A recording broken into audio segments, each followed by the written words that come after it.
The ceramic plate shattered against the man's wrist with surgical precision, and Ethan Cole didn't hesitate. Muscle memory from a life he'd left behind kicked in as three armed men closed in on the woman in the designer coat. Kitchen knives still clattered on the wet pavement. Car doors hung open, and somewhere in the chaos, his 8-year-old daughter was waiting for him to come home. But right now, in this rain-soaked valet lot behind Harbor City's most exclusive restaurant, a stranger's life hung in the balance, and the single father who spent his days bussing tables was about to remind the world that some skills never fade.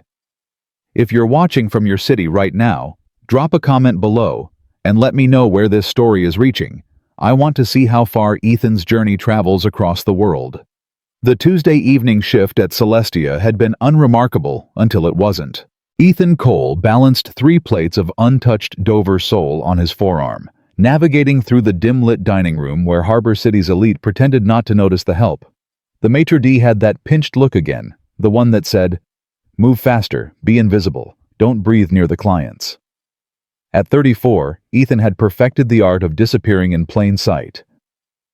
"Table 7 needs water," Marcus hissed as Ethan passed the service station. "And the CEO in the private room wants her check." The CEO, Aurora Chen. Ethan had caught glimpses of her throughout the evening, sharp blazer, sharper eyes, the kind of presence that made the air around her table feel electric. Helios dynamics. If he remembered the whispered conversations correctly. Something about revolutionary battery technology. The kind of person who changed the world while he scraped their leftover risotto into compost bins. He delivered the refilled water glasses and was heading toward the kitchen when he noticed the shift in atmosphere. 3 men in dark jackets had entered through the front, but their eyes weren't scanning for a table. They were scanning for exits, for witnesses, for her. Ethan's pulse barely changed, a trick learned in Kandahar, refined in Mosul. He angled toward the kitchen door, but kept Aurora's private room in his peripheral vision. The men moved with coordinated precision. Professional. Military training or close to it. Not your problem, he told himself. You have Mia waiting at home. Homework. Bedtime stories. A life that doesn't include... The first scream cut through the dining room's genteel murmur. Aurora Chen burst from her private room, and Ethan saw it all unfold in the terrible slow motion of combat awareness, the lead man's hand closing around her wrist, the stun gun emerging from the second man's jacket, the third blocking the main exit with the casual confidence of someone who'd done this before. The other diners froze. The maitre d' reached for a phone with trembling fingers. And Ethan Cole, who'd sworn he was done with violence, done with saving the world, done with being anything but a father, trying to keep his daughter safe. Ethan moved. He grabbed 2 plates from the nearest table. The couple seated there gasped as he swept past them like a hurricane in a white server's jacket. His first throw was pure geometry, the heavy ceramic plate spinning toward the lead man's extended arm. It connected with a sound like a gunshot, and the kidnapper's grip on Aurora released as his wrist bent at an unnatural angle. "Down!" Ethan barked at Aurora. She dropped without hesitation, good instincts, as the second man swung the stun gun toward the commotion. Ethan was already inside his reach, driving his knee into the man's solar plexus with controlled force. Not enough to kill, just enough to stop. The wooden serving tray caught the stun gun mid-swing, electricity arcing harmlessly into the wood. Ethan twisted using the man's momentum against him, and the kidnapper hit the floor hard. The restaurant erupted in chaos, screaming, running chairs overturning. The third man abandoned his post at the door, reaching for something in his jacket. Ethan didn't give him time to draw it. He kicked the edge of the hors d'oeuvres table, sending it sliding across the polished floor. It caught the man at hip level, and Ethan followed with a spinning strike to the temple. Precise, measured exactly enough force to shut down the threat. 3 men. 12 seconds. The calculations ran through his mind, like they always had. Threat neutralized, collateral damage. Minimal exit strategy. "Wait." Aurora's voice cut through the ringing in his ears. "Wait, I need to..." But Ethan was already moving toward the service entrance, cable tie restraints he'd improvised from the bus station secured around the unconscious men's wrists. Old habits. He'd learned the hard way that neutralizing a threat wasn't the same as ending it. "The police are coming!" someone shouted. Sirens wailed in the distance, growing closer. Ethan's eyes met Aurora's across the chaos. She was on her feet now, designer coat torn at the shoulder, but her gaze was steady, calculating. Not the look of someone grateful to be saved, the look of someone taking inventory of an asset. "Thank you," she said. "I need to know who you—" The kitchen door swung shut between them. Ethan was already gone, melting into the back alley where Harbor City's refuse bins and service trucks provided cover. He stripped off his jacket, turned it inside out to hide the Celestia logo, and walked, not ran, never run, when you don't want to be noticed, toward the bus stop 3 blocks away. His phone buzzed. A text from his neighbor Mia's asking when you'll be home. Math homework is kicking her butt. Ethan typed back with steady hands. 20 minutes. Tell her to save the hardest problem for me. The next morning arrived with the manufactured cheerfulness that Ethan forced into every dawn.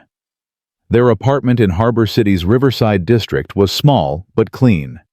2 bedrooms, a kitchen, where the linoleum was cracked but scrubbed windows that looked out over the rail yard instead of the harbor, but let in morning light just the same. "Dad, I can't find my blue notebook." Mia's voice carried from her bedroom, pitched with the casual panic of an 8-year-old who definitely left it somewhere obvious. "Did you check under your bed?"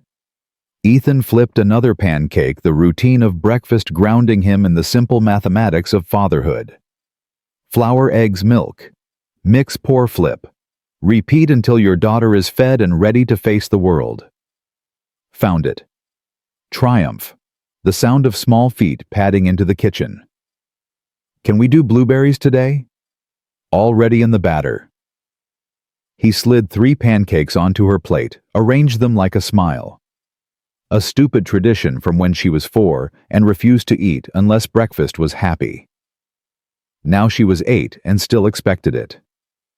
He wouldn't dream of stopping. Mia attacked her pancakes with the focus of a surgeon. Between bites, she recited spelling words. Ethan corrected her pronunciation of necessary, while mentally reviewing the apartment's security measures habits from his ranger days that he couldn't shake even in civilian life. The knife block was positioned within arm's reach of the kitchen entrance. The apartment had 3 exit routes, front door fire escape outside Mia's window, roof access, through the maintenance hatch in the bathroom. He'd tested all of them the day they moved in. Mia thought he was being paranoid when he made her practice the fire escape drill. She didn't know that paranoia had kept him alive in 6 deployments. "Dad!" Mia was staring at him, a dot of maple syrup on her chin. "You're doing the faraway thing again." "Sorry, kiddo." He wiped her chin with a napkin. "Just thinking about work. Boring adult stuff. The most boring." He smiled, and it almost reached his eyes. "Finish up. We've got 12 minutes before the bus." They went through the morning choreography: teeth, brushed backpack, checked shoes tied. Ethan scanned the street from their 3rd-floor window before they descended. No suspicious vehicles. No one loitering with too much interest in their building. Just Mr. Hernandez walking his arthritic terrier, and the morning commuters flowing toward the bus stop. "You're being paranoid," he told himself for the 1000th time. "The war is over. You're home. You're safe."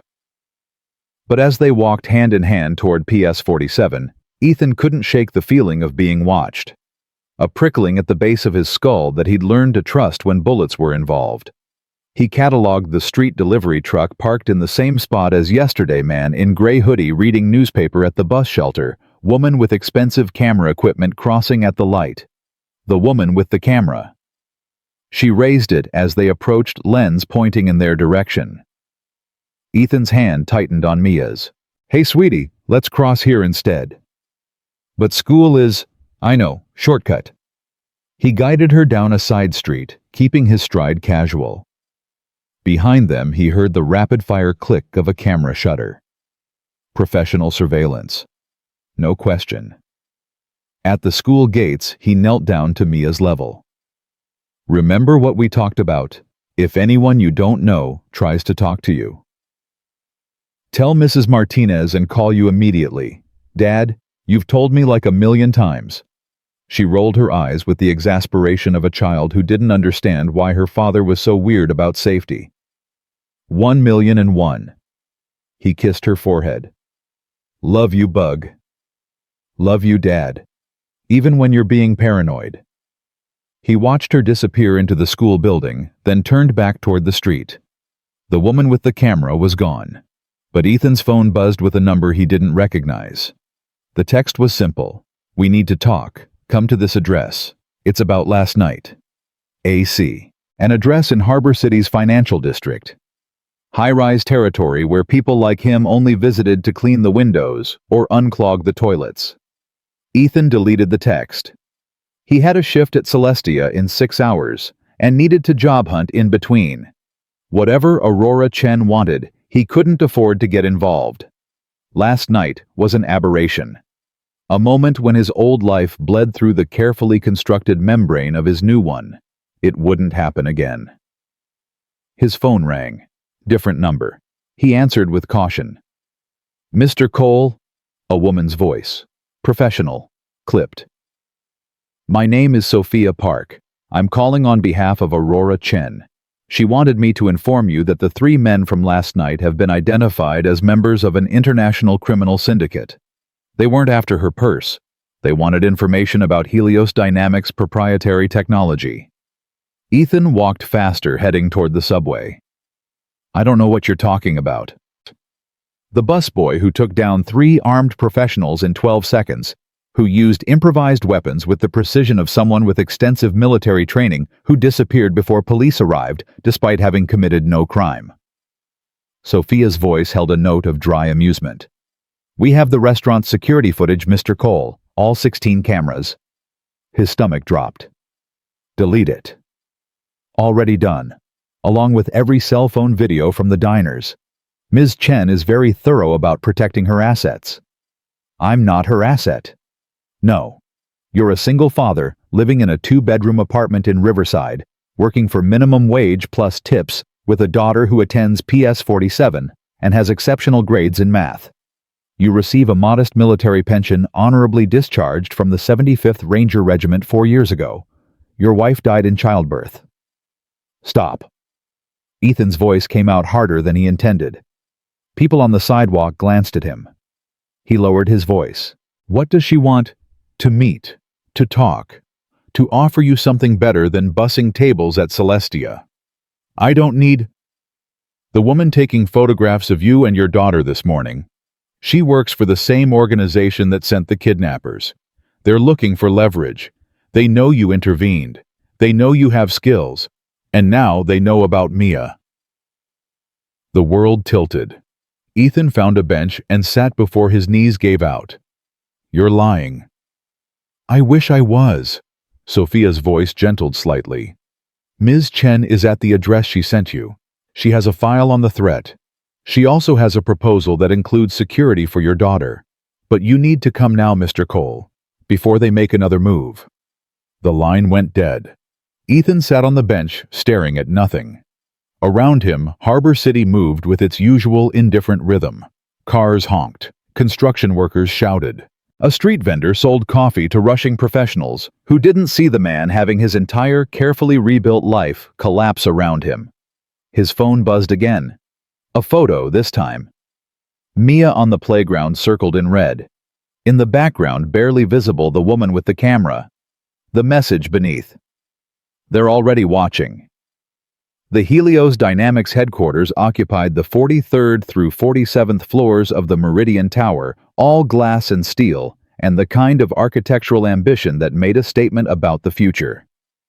Ethan felt out of place the moment he stepped into the lobby, still wearing his bus table clothes, still smelling faintly of dish soap and other people's dinners. Security scanned him 3 times. A woman in an impeccable suit escorted him to a private elevator. The ride up was silent, except for the nearly imperceptible hum of machinery lifting them toward the sky. Aurora Chen was waiting in a conference room that had floor-to-ceiling windows overlooking Harbor City. The view was breathtaking, the harbor itself, stretching toward the ocean container ships like toys in the distance, the city sprawling in every direction like a living organism. "Mr. Cole." She stood, extended her hand. Her grip was firm. "Thank you for coming." "I didn't have much choice." He didn't sit. "You threatened my daughter." "I informed you of a threat to your daughter. There's a difference." She gestured to a folder on the conference table. "Please, sit. Look at what we're dealing with." Ethan remained standing. "Who are you really?" "Because billionaire CEO doesn't send personal thank you notes to busboys." A slight smile touched her lips. "I'm someone who recognizes an opportunity when it saves my life." "You're former 75th Rangers. 2 tours in Afghanistan, 1 in Iraq. Silver Star for valor. Expert marksman. Combat medic certification. Fluent in Pashto and Arabic. You left the service 4 years ago when your wife died during childbirth, took full custody of your infant daughter, and have been working service industry jobs ever since to stay under the radar. You've done your homework. I don't stay alive by being careless." She opened the folder. "The men who tried to kidnap me last night are connected to a larger operation. We believe they were sent to extract information about Helios's new solid-state battery technology. It's worth billions. More importantly, it could revolutionize clean energy, eliminate dependence on fossil fuels, transform electric vehicles, reshape the global power grid." Sounds world-changing. It is, which is why several very powerful groups want to either steal it or ensure it never reaches market. She pulled out a photograph. "This is Marcus Vale, my head of security. He's been with Helios for 3 years. Impeccable credentials. References that checked out perfectly." Ethan studied the photo. Mid-40s military bearing eyes that calculated angles. "You think he's compromised?" "I think someone inside my organization is feeding information to outside interests. The kidnapping attempt was too well coordinated. They knew my schedule. They knew I'd be at Celestia. They knew which entrance I'd use." She pulled out another photo, the woman with the camera. "This is one of theirs. Professional surveillance. They've been building a profile on anyone close to me. And now I'm on that list." "You're more than on the list, Mr. Cole. You're a problem they need to solve, a variable they didn't account for, which makes you dangerous to them." Aurora's expression hardened. "Which makes your daughter vulnerable." Ethan's hands clenched. "What do you want from me?" "I want to hire you, not as a busboy, as my personal security consultant. Someone who can investigate my organization from the inside, identify the leak, and plug it before these people try again." "I'm not a spy. You're a soldier who learned to think like one. You see patterns, you assess threats, you neutralize them efficiently." She paused. "And you care about protecting innocent people. Last night proved that." "I care about protecting my daughter." "Then let me help you do that." Aurora pulled out a final document. "This is Sophia Park, former Secret Service. She now runs a private security firm that specializes in protective details for high-risk families. I've already contracted her to put a team on your daughter, discreet, professional, invisible. Mia won't even know they're there." Ethan's throat tightened. "I can't afford—" "It's part of your compensation package. Along with a salary that's 50 times what you're making at Celestia, full benefits, and when this is over, a permanent position as Helios's chief of security if you want it." Aurora met his eyes. "I'm not asking you to go back to war, Mr. Cole. I'm asking you to help me prevent one." He looked down at the photos spread across the conference table. Marcus Vale. The surveillance team. His daughter's face circled in red. The carefully constructed wall between his old life and his new one had already been breached. The question wasn't whether to fight it, was whether to fight smart. "I'll need full access to your security systems, personnel files, financial records, everything." "Done. And I work alone, no oversight, no interference." "Agreed, with one condition." Aurora's expression softened slightly. You trust me enough to be honest when you find something, even if it's bad news." Ethan extended his hand. "Deal." Her grip was firm. "Welcome to Helios Dynamics, Mr. Cole." The first thing Ethan did was visit Mia's school. Sophia Park met him at the front gate's early 40s Korean American, with the kind of calm competence that came from years of standing between bullets and presidents. She wore civilian clothes that hid her athletic build, but Ethan recognized the subtle signs the way she scanned the street, the positioning that kept her back to the wall, the slight bulge under her jacket that suggested she wasn't unarmed. "Two agents on the perimeter," she said without preamble. "One watching the front entrance, one covering the playground, another two rotating in a vehicle that stays mobile. Nobody gets within 50 feet of your daughter without us knowing about it." She can't know. She won't. We're ghosts, Mr. Cole. We don't exist until we're needed. Sophia handed him a phone. "Encrypted. Direct line to me and the team. You get a bad feeling you hit the red button. We extract Mia to a safe location within 3 minutes." Ethan pocketed the phone. "How long can you maintain this level of coverage?" "As long as necessary. Aurora Chen doesn't do half measures." Sophia's expression turned serious. "But you need to understand something. The people who sent that surveillance team, they're not going to give up just because you've added security. They'll probe for weaknesses. They'll escalate. Your daughter is safer now than she was yesterday, but safe is a relative term." "Then I need to end this. Fast." "That's why Aurora hired you." Sophia checked her watch. "School lets out in 3 hours. I'll be here. You focus on finding the leak." Ethan watched the school building for another minute, memorizing sightlines and escape routes he prayed Mia would never need to use. Then he turned toward Meridian Tower and the investigation that would determine whether his daughter got to keep having a childhood. Helios Dynamics' security office was a testament to corporate paranoia. Biometric scanners, encrypted servers, a wall of monitors showing every corner of the building. Marcus Vale's domain was impressive and potentially hollow if he was the one selling them out. Ethan started with the basics.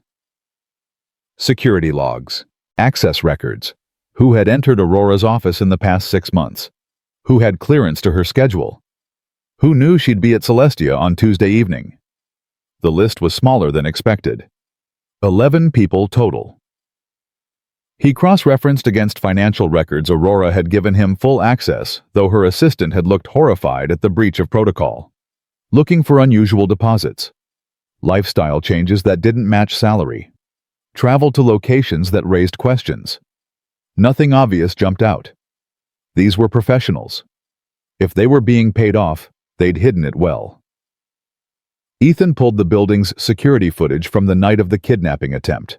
Watched the hours leading up to when Aurora left for dinner. Saw her in meetings. Saw her checking her phone. Saw he rewound the footage. There. A reflection in Aurora's office window. Someone standing in the hallway just out of frame watching her schedule displayed on her computer screen.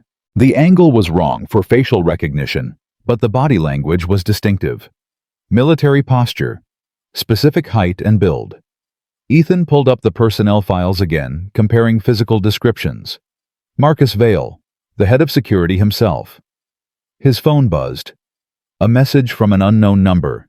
"You're asking the right questions. Keep digging. But be careful. They're watching you too." Ethan deleted the message and pulled up the building's current security feed. Marcus Vale was 3 floors below in his office, apparently reviewing reports. Oblivious to the investigation happening above him, or perfectly aware and waiting to see what Ethan would do next. The game had begun, and somewhere in the city, Mia was walking home from school, surrounded by invisible guardians, unaware that her father had just stepped back into the kind of war he'd sworn to leave behind.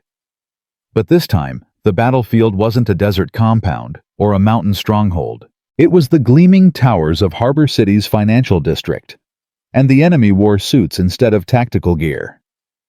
The reflection in the glass haunted Ethan through the rest of that first day.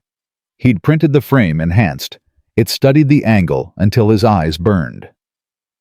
Marcus Vale had been watching Aurora's schedule. The question was whether he was doing his job or selling her out. By evening, Ethan had built a preliminary profile of Helios Dynamics' security infrastructure. On paper, it was impressive biometric access controls, encrypted communications, physical barriers that would stop anything short of a military assault. But paper and reality were different animals, and Ethan had learned in Kandahar that the best defenses always had blind spots.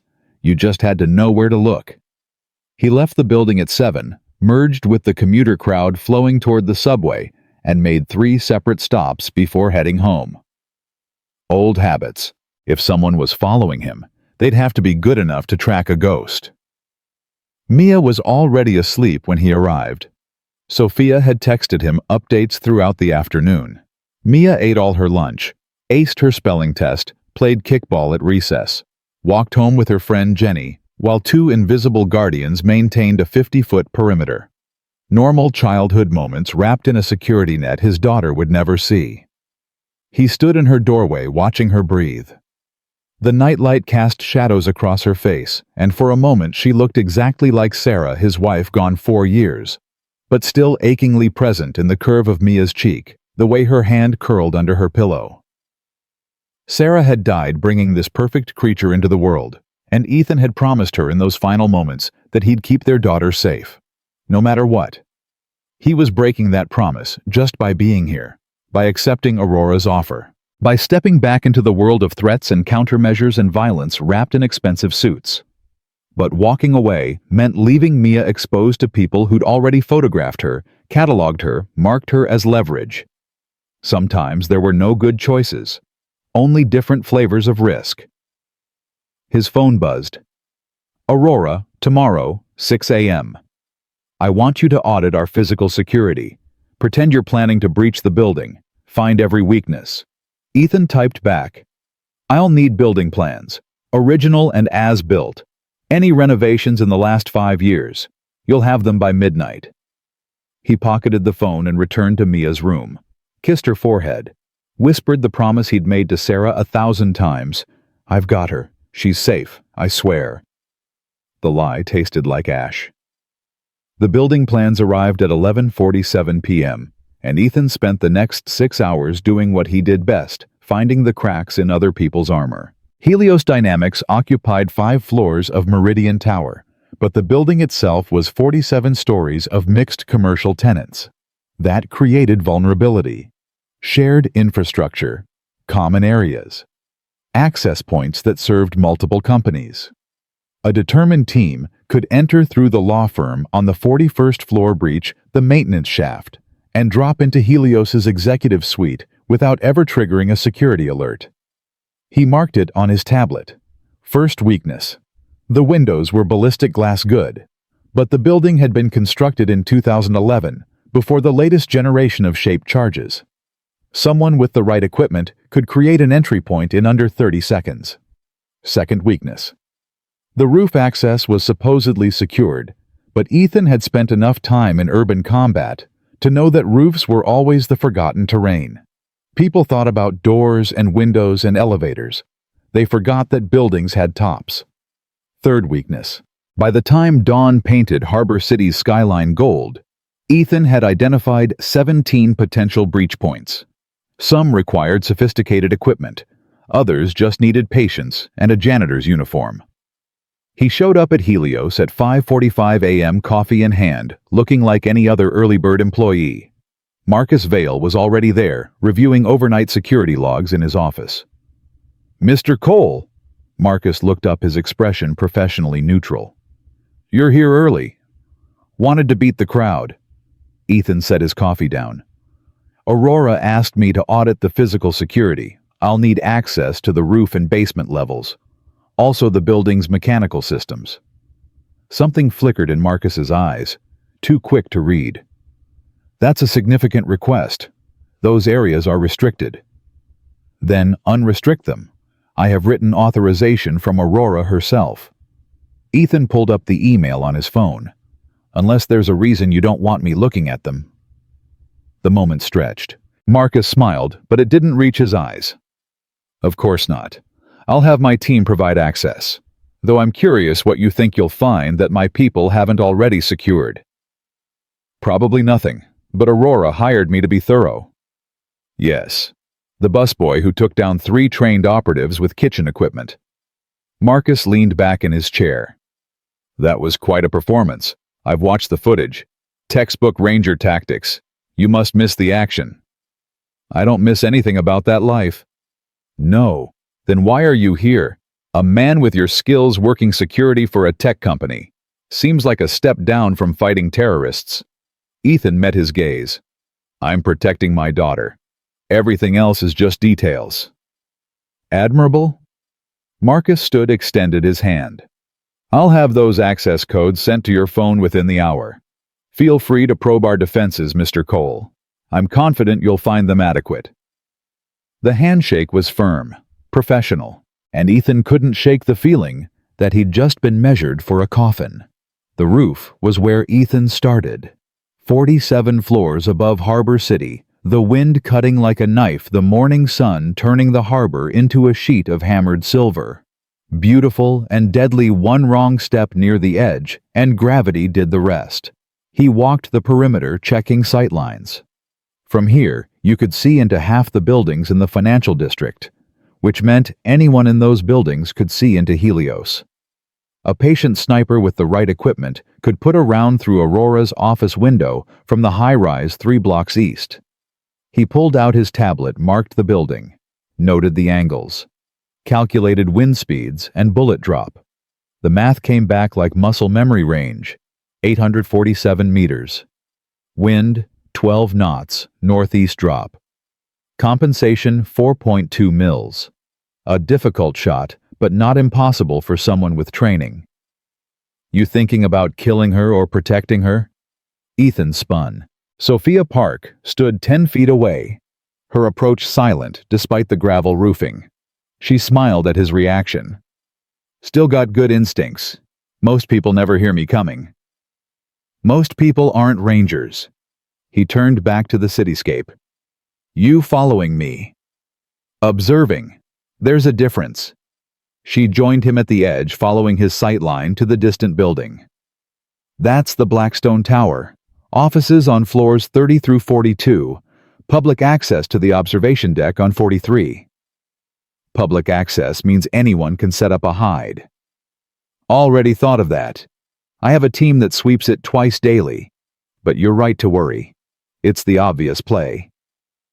Sophia pulled out her own tablet, overlaid it with his. You've marked 17 entry points. I count 23. Ethan studied her screen. She was right. He'd missed the loading dock's secondary access and the window washing platform's anchor points. Show off, he muttered. Professional, she corrected. You're good, Cole. But you've been out of the game for 4 years. The threats have evolved. The technology has changed. The people trying to kill billionaires have better toys now. Then teach me. Sophia's expression shifted, something like respect flickering across her features. Aurora was right about you. You don't let ego get in the way. She gestured toward a rooftop maintenance shed. Let's start with what you need to know about modern surveillance tech. For the next hour, Sophia walked him through the current state of corporate espionage. Micro-drones that could hover outside windows capturing conversations through vibration analysis. Thermal imaging that could detect body heat through walls. Network intrusion tools that could bypass encryption by measuring electrical fluctuations in fiber optic cables. Jesus, Ethan said. We're living in a spy movie. We're living in a world where information is worth more than gold. Helios's battery technology is valued at $40 billion. People have started wars for less. Sophia closed her tablet. The question is, who wants it badly enough to kill for it? I'm working on that. Work faster. Because the people watching Mia, they're not going to wait forever. The mention of his daughter sent ice through Ethan's chest. Has there been movement? No, but silence isn't safety. It's patience. Sophia's phone buzzed. She checked it, frowned. Aurora wants to see us. Both of us. Now. Aurora's office was a study in controlled chaos. whiteboards covered with equations, prototypes of battery cells arranged on a workbench, stacks of technical documents that would take Ethan a month to understand. She stood at the window staring out at the city and didn't turn when they entered. "We have a problem," she said. "Dr. Lionel Kerr, he's head of R&D, brilliant scientist, dedicated to the company for 8 years, and as of this morning, he's been accessing files he has no business touching." Sophia pulled up a screen on the wall-mounted display. Access logs scrolled past, highlighted in red. He downloaded schematics for the full battery production process. Not his department, not his clearance level, and he did it at 2:47 a.m. from his home network. Ethan studied the data. Could be innocent, late-night work, curiosity. Could be, Aurora said. But it's the third time this month, and each time he's accessed increasingly sensitive material. She finally turned to face them. "I need to know if he's been compromised, if he's selling us out, and I need to know without spooking him." "Put surveillance on him," Sophia suggested. "Digital and physical. See who he talks to, where he goes." "Already done, as of an hour ago." Aurora pulled up another screen, a grainy photograph of Dr. Kerr entering a coffee shop in Harbor City's University District. "But surveillance is reactive. I need someone to engage him directly, probe for weaknesses, see if he breaks under pressure." Both women looked at Ethan. "I'm not an interrogator," he said. "You're a father who understands pressure," Aurora replied. "Kerr has a daughter, too, 19 years old, pre-med at Harbor University. His whole world revolves around giving her a better future." She paused. "If someone threatened her, he'd do anything to protect her, just like you." The parallel was deliberate, brutal, effective. Ethan exhaled slowly. "You want me to make him think his daughter is in danger." "I want you to make him feel safe enough to tell the truth," Aurora corrected. "If he's being blackmailed, if someone is threatening him, I need to know. Because if Kerr is the leak, he's not doing it because he wants to. He's doing it because someone gave him no choice." Sophia pulled up a dossier. Kerr's routine is predictable. Coffee at the same shop every morning. Lunch at his desk. Picks his daughter up from evening classes twice a week. He's careful. Controlled. But everyone has pressure points. "And if I find them, then we use them to flip him," Aurora said. "Make him a double feed. Give him information that leads back to whoever's pulling his strings." Ethan felt the old, familiar weight settling onto his shoulders, the burden of mission parameters, acceptable collateral damage, victory measured in shades of gray instead of black and white. "This isn't protecting you. This is running an operation. This is survival," Aurora said quietly. "Helios isn't just my company. It's 4,300 employees who depend on it for their livelihoods. It's technology that could actually make a difference in climate change. It's worth protecting, even if the methods aren't clean." The silence stretched. "I'll talk to him," Ethan finally said. "But I do it my way. No threats, no intimidation. If he's been compromised, I'll find out. But I won't become the thing I'm fighting against." Aurora nodded. "Fair enough. Sophia will provide you with everything we have on Kerr. Background, habits, vulnerabilities." "And his daughter?" Ethan asked. "She's off limits, completely." "Agreed." Aurora's expression softened slightly. "I'm not a monster, Mr. Cole. I'm just someone trying to keep her world from being stolen out from under her." "Yeah," Ethan said. "I know the feeling." Dr. Lionel Kerr was a small man with tired eyes and the kind of careful movements that came from handling volatile materials for a living. Ethan watched him from across the coffee shop, a place called the Grounded Bean that catered to the university crowd with overpriced lattes and aggressive Wi-Fi. Kerr sat alone, working through a stack of papers, occasionally sipping from a mug that had gone cold an hour ago. Dedicated, focused, and absolutely terrified if you knew what to look for. The tremor in his hands, The way his eyes darted to the door every time someone entered. The phone he checked obsessively, screen lighting his face with blue anxiety. Ethan ordered a coffee and sat down at Kerr's table uninvited.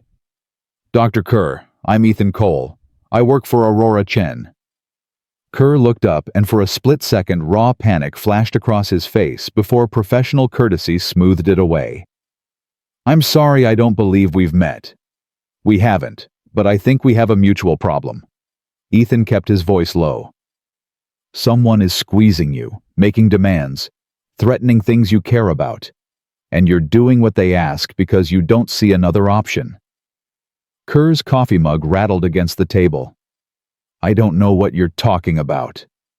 "Your daughter, Emily, pre-med, drives a 2019 Honda Civic, lives in the dorms at Harbor University." Ethan watched Kerr's face drain of color. "I'm not threatening her. I'm telling you that I know she's your weak point, and if I figured that out in an hour, whoever's blackmailing you has known it from the start. Get away from me." Kerr started gathering his papers, hands shaking badly now. "They have photos, don't they? Evidence that could destroy her future. Maybe academic fraud. Maybe something worse." Ethan leaned forward. "And they told you that if you cooperate, if you give them what they want, they'll make it disappear. But here's the thing, doctor. They're lying. Whatever they have on Emily, they'll use it anyway, the moment you stop being useful." Kerr's eyes glistened. "You don't understand. I understand that you're a father trying to protect his child. I have a daughter too, 8 years old. And right now, she's got armed guards watching her school because I got involved in something bigger than I should have." Ethan's voice roughened. "So yeah, I understand exactly where you are."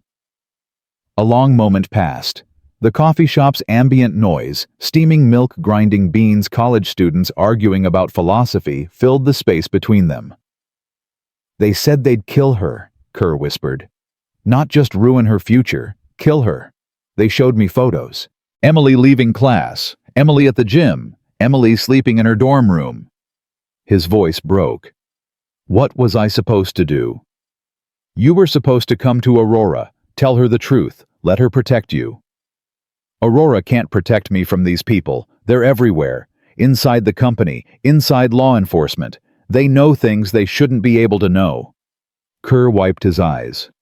"I'm already dead. I've accepted that. But if I can buy Emily enough time to finish her degree to get somewhere safe..." "You're not buying her anything except a lifetime of looking over her shoulder."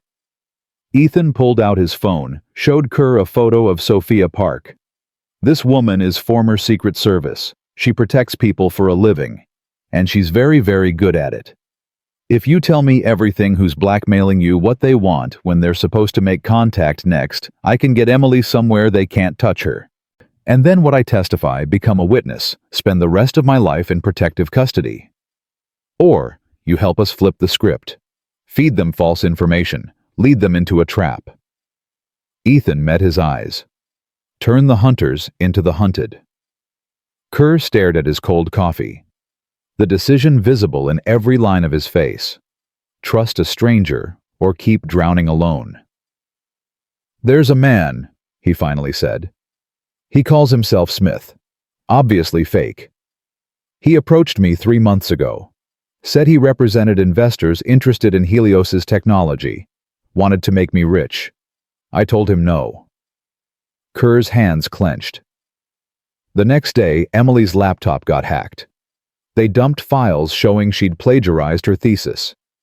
Complete fabrications, but convincing enough to end her academic career. Smith called back. Said the files would disappear if I cooperated. What does he want? Battery specifications, production protocols, anything that would let a competitor replicate our work. Kerr pulled out his phone, showed encrypted messages. "We communicate through this app. Dead drops for data transfer. I've given him 3 packages so far." Ethan photographed the message thread. "When's the next drop?" "Tomorrow night. Loading dock behind the Harborview Hotel. Midnight." And Emily's fabricated evidence. He claims it's in a safety deposit box, controlled remotely.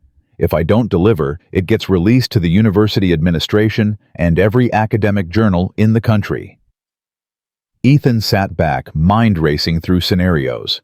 This wasn't just corporate espionage. This was coordinated, professional, and tied to resources that could hack university systems and fabricate convincing evidence. Way above the pay grade of your average industrial spy. "Here's what's going to happen," Ethan said. "You're going to make that drop tomorrow night, but the data you deliver will be modified. Convincing enough to look real but seeded with tracers that we can follow. Meanwhile, Sophia's team extracts Emily and puts her somewhere safe, and you pretend nothing has changed. They'll know. The moment Emily disappears. Emily doesn't disappear. She gets sick, food poisoning, checks into the university health center for observation. Very public, very documented. While she's recovering, we move her to a secure location." Ethan leaned forward. "These people are good, doctor. But they're not gods. They have weaknesses, blind spots. We just have to find them." Kerr's phone buzzed. He glanced at the screen and went white. "It's Smith. He wants to move up the timeline. Tonight instead of tomorrow." "What changed?" "I don't know. He just says it's urgent." Kerr showed the message new schedule. "Tonight, 10 p.m., same location. Don't be late." Ethan's mind raced. Someone had changed the operational tempo. Either they suspected Kerr was compromised, or something bigger was in motion. "We don't have time to set this up properly," Kerr said. "I can't." "Yes, you can." Ethan stood. "Give me 2 hours. I'll have Sophia extract Emily and prep the data package.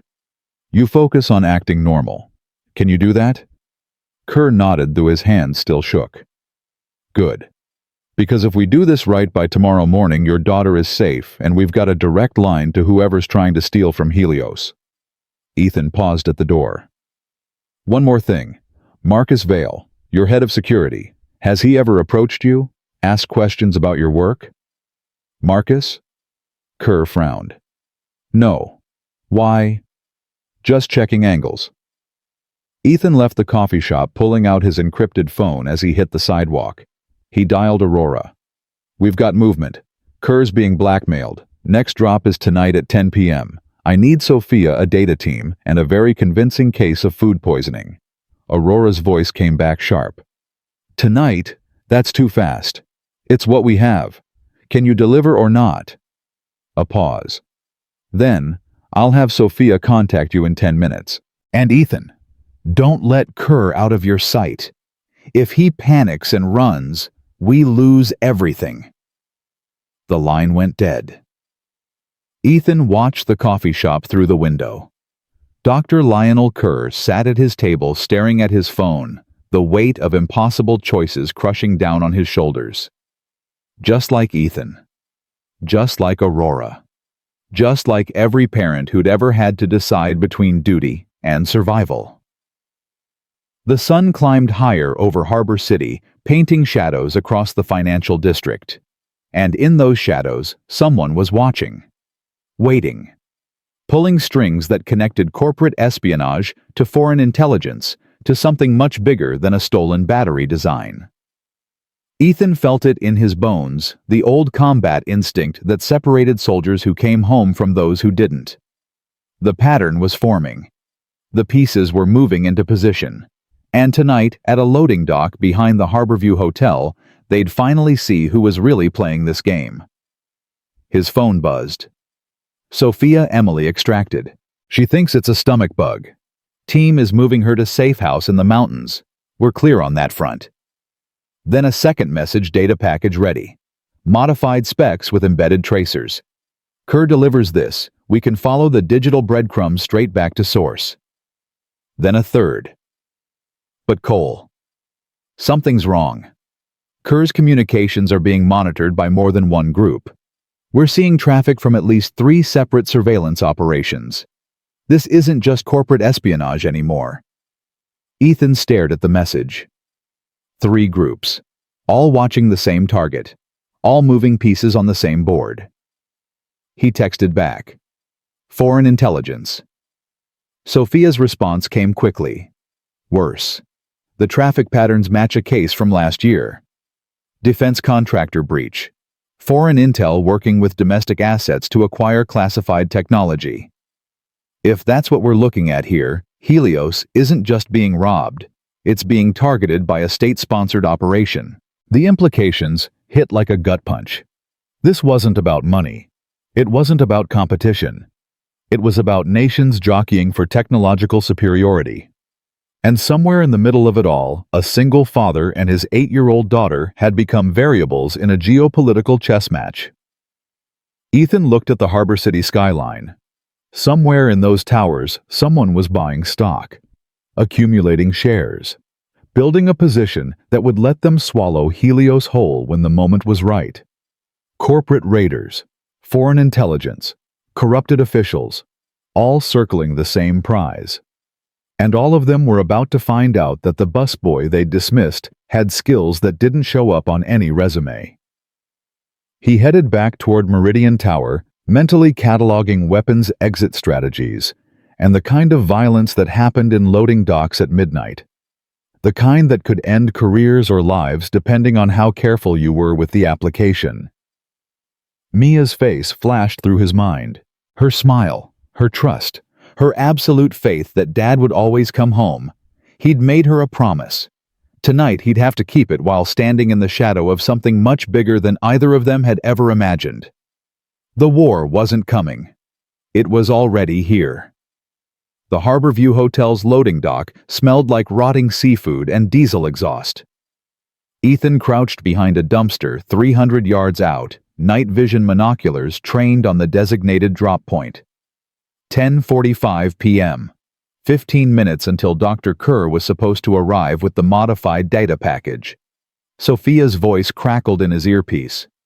Overwatch 1 has visual. 2 vehicles in the parking structure across the street. Occupants unknown, but they're watching the same spot you are. Federal plates, Ethan whispered. Negative. Rental fleet. Paid cash according to our check. Professional tail. She paused. Overwatch 2 reports movement on the roof. Possible sniper position. Ethan's pulse didn't spike, just settled into the familiar combat rhythm, where everything sharpened and slowed. Kerr can't walk into a crossfire. He's already en route. ETA 7 minutes. Aurora's voice joined the channel tense but controlled.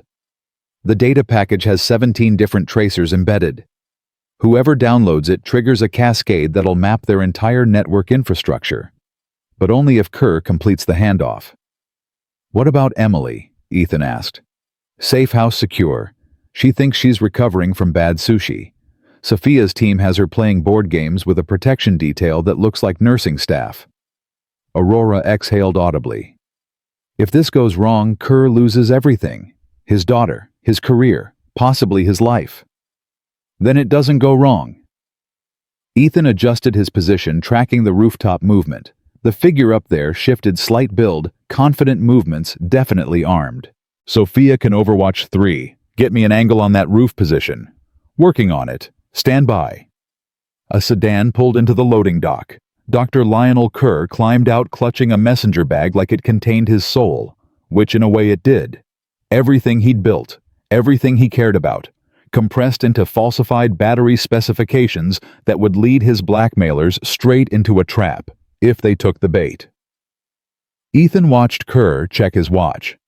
The scientist's hands shook so badly the motion was visible even at this distance. Amateur. Terrified. One wrong word from spiraling into complete panic. Steady, doctor, Ethan murmured, though Kerr couldn't hear him. Just do what we rehearsed. A second vehicle approached, black SUV with tinted windows. It parked 20 feet from Kerr's sedan headlights, cutting harsh shadows across the loading dock. The driver's door opened. The man who emerged wasn't what Ethan expected. Mid-50s expensive suit, the kind of polish that screamed corporate lawyer or investment banker. Nothing about him suggested violence or coercion. He looked like someone you'd meet at a country club, not a loading dock at midnight. Dr. Kerr. The man's voice carried clearly in the quiet. I appreciate you accommodating the schedule change. Kerr nodded jerkily. You said it was urgent. Circumstances evolved. My clients are eager to move to the next phase. Smith, if that was even his real name, extended his hand for the messenger bag. I trust you've brought everything we discussed.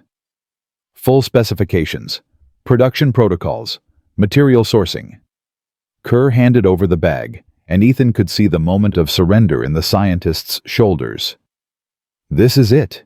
This is everything. You promised Emily's files would be destroyed. Smith smiled. Of course. A deal is a deal. The lie was so casual it made Ethan's jaw clench. This man had no intention of releasing his leverage. Kerr was a resource to be exploited until he was empty, then discarded. One thing, though. Smith pulled a tablet from his jacket. My clients want to verify the data before we conclude our arrangement. Standard procedure. I'm sure you understand. Kerr's face went pale. I gave you what you wanted. And I'm confirming it's authentic, unless you have reason to believe it isn't. The moment crystallized. If Kerr broke now, if his fear overwhelmed his training, the whole operation collapsed. Ethan held his breath, finger resting near the trigger of the tranquilizer rifle Sophia had provided. Non-lethal, but effective at creating the kind of chaos that let you extract an asset from a bad situation. No, Kerr said quietly. It's authentic. Smith connected the tablet to a portable drive, began uploading files from the messenger bag. Ethan watched the progress bar creep across the screen, 30%, 40%. Each percentage point activating another tracer, another digital breadcrumb that Aurora's team could follow. 60%. That's when the loading dock lights died. Ethan's night vision flared green, compensating instantly.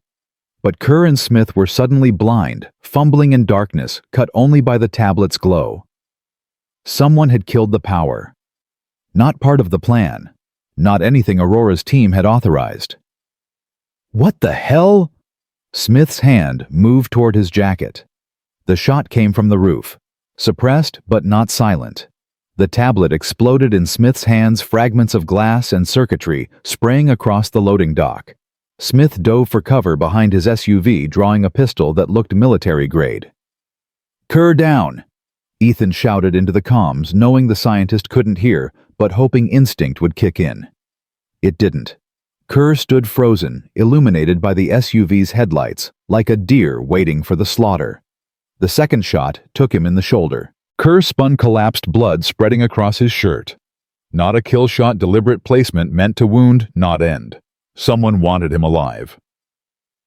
Ethan was moving before conscious thought, tranquilizer rifle abandoned in favor of the Glock. Sophia had reluctantly provided. He sprinted across the open ground, combat instincts cataloging threats. Rooftop sniper Smith with his pistol. The two vehicles in the parking structure now disgorging armed men. This wasn't a simple handoff anymore. This was a takedown. Multiple teams converging, and Kerr bleeding out in the middle of it all.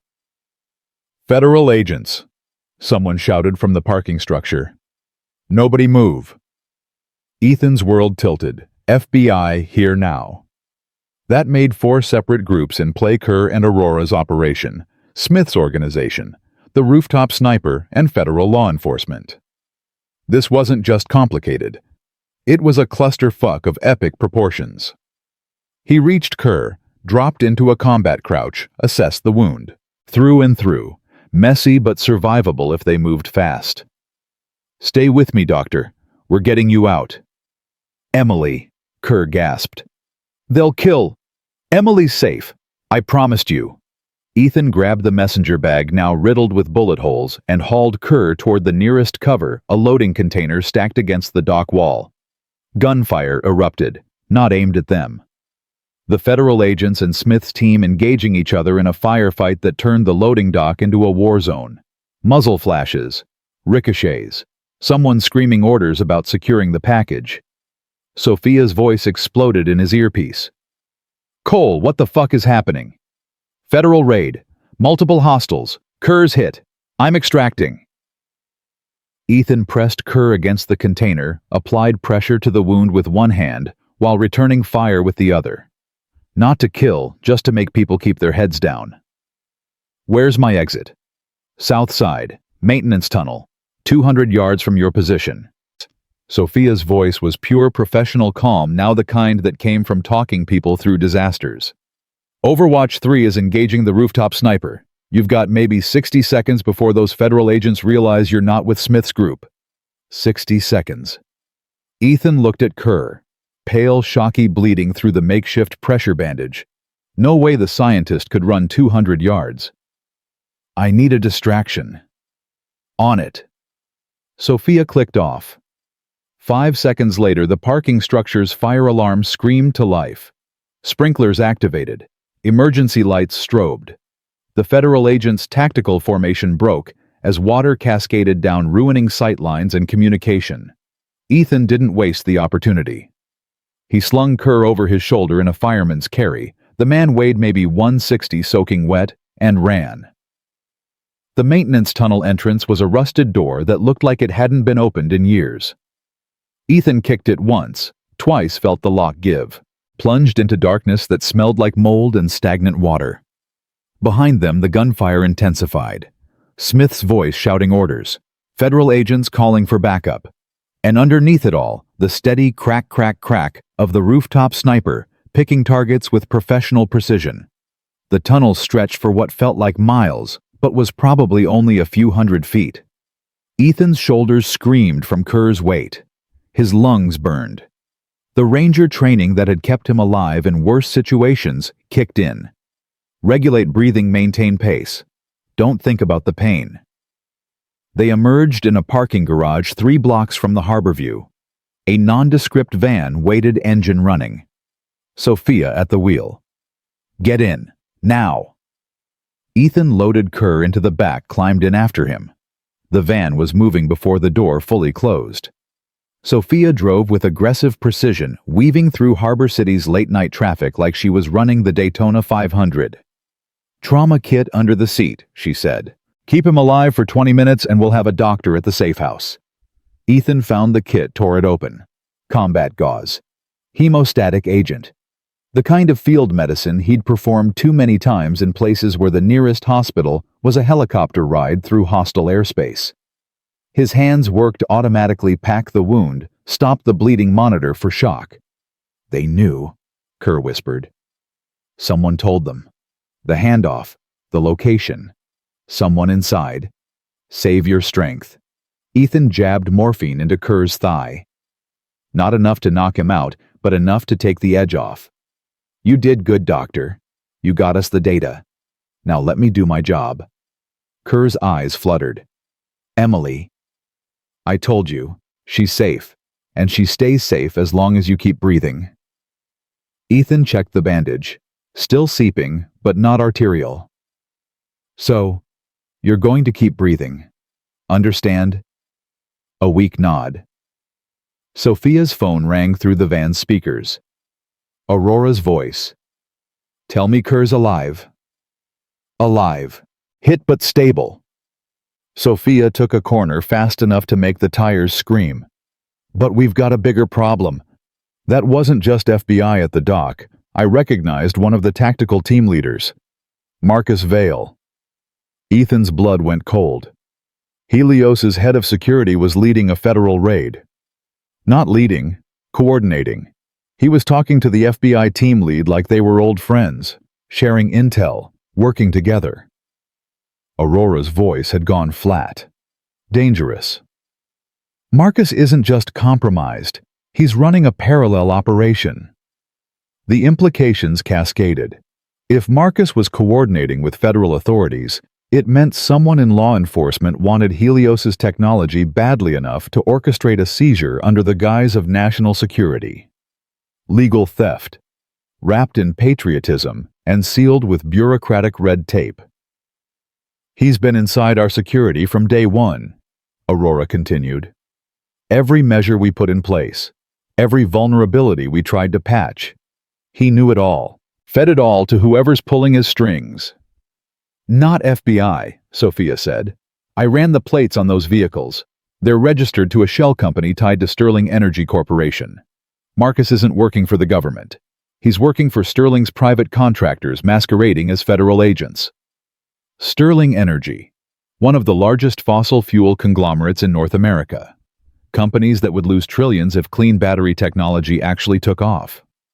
Companies with enough resources to buy politicians' law enforcement and anyone else standing between them and continued profit. Ethan processed it all while keeping pressure on Kerr's wound. The pattern crystallized. Foreign intelligence wanted the technology to give their country an edge. Sterling wanted it buried or controlled to protect their market dominance, and corrupt officials wanted to seize it under national security pretenses to sell it to the highest bidder. 3 separate groups, all circling Helios, all willing to kill for what Aurora had built. "Where's the data?" Aurora asked. "Did they get it?" "Partial upload before the tablet got destroyed." Ethan checked the bullet-riddled messenger bag. The thumb drive inside was cracked, but possibly salvageable. "We might still have some of the tracers active. Depends on how much they downloaded before the shooting started. Bring it to me. And Ethan," Aurora's voice softened slightly, "thank you for getting Kerr out. I know it wasn't part of the plan. Plans change." He looked at Kerr, who'd slipped into morphine-aided unconsciousness. "Just make sure his daughter stays safe. He earned that much." The line went dead. Sophia navigated through Harbor City's warehouse district, taking random turns, doubling back, checking mirrors obsessively. Standard counter-surveillance, making sure no one could follow them to the safe house where Emily Kerr waited, blissfully unaware that her father had just been shot, protecting her from blackmail. "Marcus will know we extracted Kerr," Sophia said. "He'll know his operation is blown. What's his next move?" "Depends on who he's more afraid of, Aurora or Sterling." Ethan secured the trauma kit. If he's smart, he runs, disappears before either side can squeeze him for what he knows. And if he's desperate people make mistakes. Ethan checked his phone. 3 missed calls from the neighbor watching Mia. His stomach dropped. "Pull over. We're 5 minutes from pull over, now." Sophia hit the brakes. Ethan dialed back, heart hammering against his ribs. The neighbor answered on the first ring. "Mr. Cole. Oh, thank God. I've been trying to reach you. There was a car outside, sitting there for over an hour. I called the police, but by the time they showed up it was gone. And Mia saw it. She's scared. Asking for you." The world narrowed to a pinpoint. "Is she safe right now? Is she safe?" "Yes, we're locked inside. I checked all the windows. But she won't sleep until—" "Put her on." A rustling sound. Then Mia's small voice. "Dad? Hey, Bug. I heard you had some excitement tonight." Ethan forced his voice to stay calm. Steady. Everything a frightened 8-year-old needed to hear. "There was a scary car. Mrs. Chen said I was being silly, but it was just sitting there, watching our building." "You weren't being silly. You were being smart, observant." Ethan closed his eyes. "Listen to me. I need you to be brave for a little longer. Okay, I'm sending some friends. Nice people. They're going to take you somewhere safe. Somewhere fun. Like a vacation." "Why?" The tremor in her voice was a knife to his heart. "Because your dad loves you more than anything in the world. And sometimes love means being extra careful." He swallowed the lump in his throat. "Can you do that for me? Can you be my brave girl?" A long pause. Then, "Will you come too?" "Soon as I can. I promise." "You always keep your promises." "Always." He looked at Sophia, who was already typing on her phone. "Now put Mrs. Chen back on. And Bug, I love you." "Love you too, Dad." The neighbor returned to the line. Ethan gave her the code phrase that would identify Sophia's extraction team when they arrived, hung up, stared at the phone like it was the last connection to everything that mattered. "Team's rolling," Sophia said quietly. 20 minutes and Mia will be with Emily at the mountain safe house. Full security. No one gets within a mile without us knowing." "They found her." Ethan's voice was hollow. "Despite everything, all the precautions, they still found her." "Not found. Probed. testing our response times, seeing what kind of protection you'd activated. Sophia put the van in gear. This is psychological warfare, making you afraid, forcing mistakes. It's working. Then don't make mistakes. She drove toward the safe house, the city lights blurring past. You're a ranger. You've been in worse situations, literally been shot at by people who actually knew what they were doing. This is just suits and spreadsheets playing soldier. Suits and spreadsheets who just orchestrated a multi-agency takedown and put a bullet in an innocent scientist. Fair point. Sophia's jaw tightened. But here's the thing about people like Sterling. They're used to winning through lawyers and lobbyists. When it comes to actual violence, actual combat, they hire contractors, mercenaries, people who work for money, not conviction. Your point? My point is you're fighting for your daughter. They're fighting for quarterly profits. When it gets ugly, and it will get ugly, you're going to be willing to go further than they are. That's your edge. Ethan wanted to believe her, wanted to think that love and desperation could overcome resources and organization. But he'd seen too many wars lost, too many brothers buried, too many people who thought moral superiority was enough against superior firepower. His phone buzzed. A text from an unknown number. You made things complicated at the dock. But we're patient. We'll try again. And next time we'll start with what you love most. Below the text, a photo of Mia's school, taken today, recent. Sophia saw it over his shoulder. Her expression went granite hard. Forward that to me, now. Ethan did. Can you trace it? Already running it. But whoever sent this is using encrypted routing through 6 countries. It'll take time we don't have. She pulled up to an unmarked warehouse in Harbor City's industrial zone. Get Kerr inside. I'll coordinate Mia's extraction. And Ethan. We're going to end this, one way or another. The warehouse's exterior was deliberately shabby, rusted siding, broken windows, the kind of building developers had forgotten about decades ago. But the interior was pure high-tech fortress. Medical bay. Communications hub. Enough weapons to outfit a small army. Aurora waited in the command center surrounded by screens showing real-time surveillance feeds, data analytics, and what looked like financial warfare being waged across stock exchanges. She turned as Ethan carried Kerr in. Medical team is ready. 3rd door on the right. She pointed, then grabbed Ethan's arm as he passed. The thumb drive. Did you get it? He pulled the damaged device from his pocket. It took a bullet. 50-50 whether any data survived. Aurora handed it to a technician, who immediately began working on recovery. Then she pulled up a screen that made Ethan's blood freeze. Helios Dynamics' stock price, plummeting in after-hours trading. Down 18% in the last hour. Someone leaked a story about the loading dock incident. Framed it as a federal investigation into possible technology theft at Helios. Investors are panicking. By morning, we could lose 30% of our market cap. Aurora's voice was ice. This isn't just about stealing our technology anymore. They're trying to collapse the entire company. Sterling. Among others, I've identified at least 3 separate entities accumulating shares at depressed prices. By the time the smoke clears, they'll own enough of Helios to force a board vote. Take control. Bury the battery technology forever. She brought up another screen shell. Companies' offshore accounts, a web of financial manipulation that would take forensic accountants years to untangle. We're not just fighting corporate espionage. We're fighting a coordinated assault designed to destroy everything we've built. The technician looked up. Got something. The tracers on the thumb drive activated before it was destroyed. Partial download may be 40% of the package, but it's enough. I've got IP addresses, server locations, financial routing. Aurora leaned over his shoulder.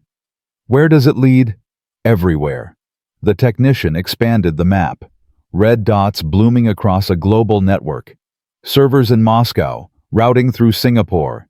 Financial transfers from accounts in the Caymans. This is nation-state level infrastructure. Whoever's running this operation has resources that make Sterling look like a lemonade stand. Foreign intelligence, Ethan said, just like Sophia suspected. Not just foreign intelligence. Aurora zoomed in on one particular node in the network. Look at the secondary routing. It's passing through Department of Defense servers, encrypted channels that only government officials would have access to. The implications settled like lead in Ethan's stomach. Someone inside our own government is facilitating this. Not just facilitating, coordinating. Aurora pulled up emails recovered from the partial data dump showing exchanges between someone with a .gov email address and representatives from Sterling Energy. They're using national security as cover to seize our technology. Then they'll turn around and sell it to Sterling under the guise of securing critical infrastructure. Regulatory capture, Sophia said, entering the command center. Corrupt officials using their authority to benefit private interests. Tale as old as Washington, D.C. Mia? Ethan asked. Extraction team has her. She thinks she's going on a surprise camping trip. Emily's already at the mountain facility. The girls are actually getting along. Emily's teaching Mia some pre-med basics. It's adorable. Sophia's expression hardened. But the vehicle that was watching your building? We got partial plates. Registered to a security contractor that does work for... guess who? Sterling.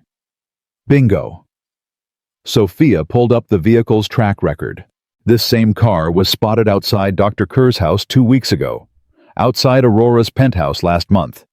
They've been building a pattern of life analysis on everyone connected to Helios, cataloging vulnerabilities, waiting for the right moment to strike.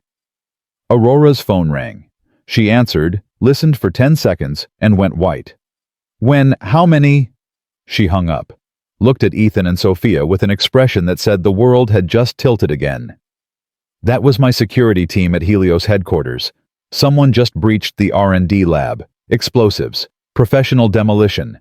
They're not stealing the technology anymore. Her voice cracked. They're destroying it. Ethan was moving before she finished the sentence. How many attackers? Unknown. They cut power and communications.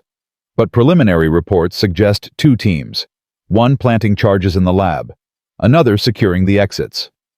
Aurora pulled up building schematics. If they blow the R&D floor, we lose everything. 5 years of research. Prototypes that can't be replicated. The foundation of our entire battery platform. Sterling. Has to be. They can't steal the technology, so they're ensuring no one else can have it either. Aurora's hands shook as she typed. I've called emergency services, but response time is 8 minutes. Those charges could detonate in 5. Then we don't have time for emergency services. Ethan grabbed body armor from the weapons locker. Sophia, I need a team. Best shooters you have. Rules of engagement are non-lethal if possible, but I'm not losing Helios's future because we were squeamish. You're going into a building that's about to explode. I'm going into a building that's not allowed to explode. He locked eyes with Aurora. You built something that could actually change the world. People who want to keep the world broken are trying to stop you. But they made one mistake. What's that? They assumed the busboy would stay in his lane. Ethan chambered around. How many people are in that building right now? Night shift, maybe 40 employees, janitorial staff, security personnel. Aurora's voice cracked. They're my responsibility. Then help me get them out alive. He turned to Sophia. I need a tactical approach, 3-dimensional. Every entry point, every weakness in their perimeter. Sophia was already pulling up the data. You've got 7 minutes before those charges blow, maybe less. Then we better move fast. Ethan Cole, former Ranger single father man, who'd promised his dead wife he'd stay out of the war strapped on armor and weapons for the 2nd time in 4 years. Behind him, Aurora Chen pulled up real-time surveillance feeds showing her building under siege. And somewhere in the mountains, 2 little girls played board games while armed guards watched the perimeter. The endgame was here. Not when anyone expected it. Not how anyone planned it. But here all the same. And in 7 minutes, Harbor City would find out whether one man's promise to protect what mattered could stand against the kind of people who burn the world to keep it dark. Retry H, Part 4, Louis. Viết khoang bát hẹn. Vốn thành tu liên kết liên mạch với các phần trước trong câu chuyện phá hội thoại, tạo thành một câu chuyện liên mạch khi ghép lại. Mỗi 2-3 phút, cần có mini climax và đạt 10-15 mini climax mỗi phần cự. 10-12 phút, có một twist lớn sâu sắc, đan xen mini cliffhanger mạnh hơn. Tăng tính tự nhiên cho phản ứng của các nhân vật. Mỗi phần liền mạch với phần trước không giới thiệu lại câu chuyện ở đầu phần mới. Liên kết các phần của câu chuyện một cách liền mạch. Sử dụng câu chuyện tiếp giữa các phần. Duy trì chủ đề, tránh ngắt quãng, đột ngột, không sử dụng gạch đầu dòng hoặc tiêu đề phụ phong cách kể chuyện Mỹ Hoa Kỳ giống văn giàu cảm xúc. Kể theo ngôi thứ 3, giữ độ kịch tính, không viết lân mặn, kết thúc phần không giới thiệu phần sau. Lưu ý số lượng tối thiểu của mini climax là 45/50 mỗi kịch bản. Chỉ cần viết nội dung trả lời trong mục tin nhắn, không nhảy sang document. Lưu ý viết đủ mini climax và max và twist lớn cho tạo. The tactical van hit 60 miles per hour through Harbor City's financial district. Sophia driving like the laws of physics were suggestions. Ethan checked his gear in the back ballistic vest, suppressed Glock flashbangs, breaching charges. The kind of loadout that would get him arrested if this went wrong. The kind that might save 40 lives if it went right. 5 minutes. Aurora's voice crackled through his earpiece. I'm watching security feeds. 2 teams visible. First team on the R&D floor setting charges. Second team has locked down the main entrance and service elevators. They're wearing body armor, military-grade weapons. This isn't corporate security. These are professional soldiers. Sterling contractors? Ethan asked. That's my guess. But there's movement on the upper floors too. Different tactical signatures. Someone else is in the building. Aurora's keyboard clattered in the background. I'm trying to isolate them on camera, but they're staying in blind spots. Like they know our security layout. Of course they did. Marcus Vale had given them the blueprint. Sophia threw the van into a hard right turn. Approach vector puts us at the parking garage. Underground access. You can breach through the maintenance level and come up behind their perimeter. What about the employees? Most are on floors 45 and 46, away from R&D, but there's a night cleaning crew on 44, right between you and the demolition team. Sophia pulled up schematics on the dashboard display. You'll have to extract them while defusing bombs, no pressure. The van screeched into the parking garage. Ethan was out before it fully stopped moving with the practiced efficiency of 100 combat insertions. Sophia followed with 2 of her team, former special forces, judging by the way they moved. Silent, coordinated, deadly. They hit the maintenance entrance at a dead run. Ethan placed a breaching charge on the lock. Everyone stacked up 3-2-1. The door blew inward.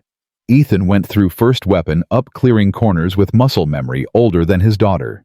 Empty corridor, industrial lighting, the smell of cleaning supplies and machine oil.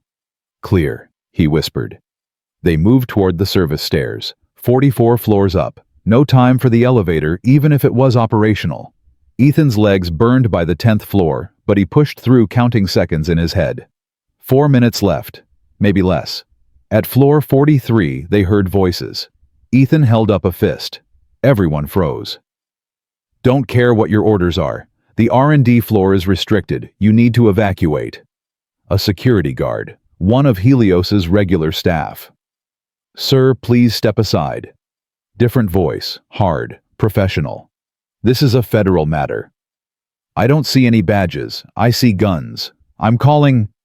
The sound of a weapon cocking. You're not calling anyone. Ethan moved, fast, silent. Came around the corner to find 2 men in tactical gear holding a Helios security guard at gunpoint. The guard was middle-aged, overweight, probably had grandkids and a fishing boat and 0 training for actual combat. Federal agents, huh? Ethan's voice made both men spin. Funny. Federal agents usually identify themselves before pulling weapons on civilians. The first contractor tried to bring his rifle around. Ethan shot him in the thigh, suppressed round non-lethal placement. The man went down screaming. His partner squeezed off a burst that went wide, panic ruining his aim. Sophia put 2 rounds in his shoulder from the stairwell entrance, also non-lethal, also completely effective. Both contractors on the ground, disarmed, zip-tied within 15 seconds.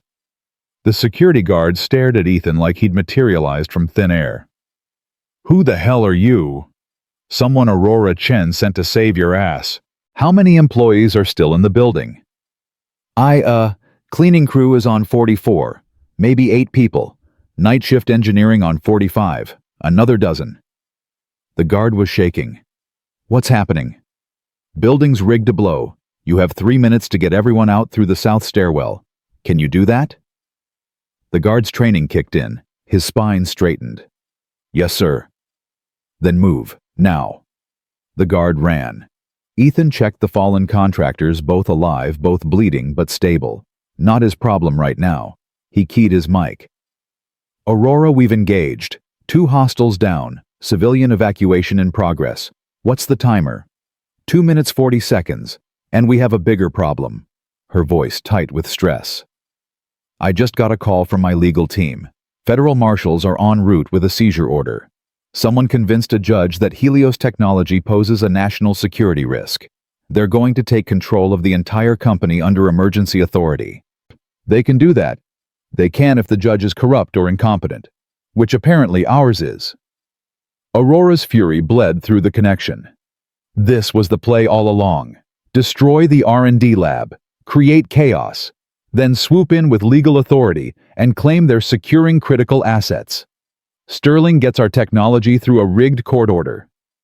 Sophia swore creatively. "How long until the marshals arrive?"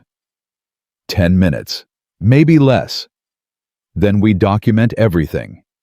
Ethan moved toward the R&D floor. Cameras, audio, every illegal thing these contractors are doing. Build a case that exposes the whole operation. "Already recording," Aurora confirmed. "But it won't matter if the lab explodes. All our work, all our proof of concept, gone." Ethan hit the stairwell at a sprint. 44th floor. Door marked R&D. He could hear movement inside, multiple people working fast, professional chatter about detonation sequences and egress routes. 2 minutes. He signaled Sophia and her team. Breaching formation. On his count. 3, 2, 1. The door flew open. Ethan rolled in low, while Sophia went high, her team spreading to cover angles.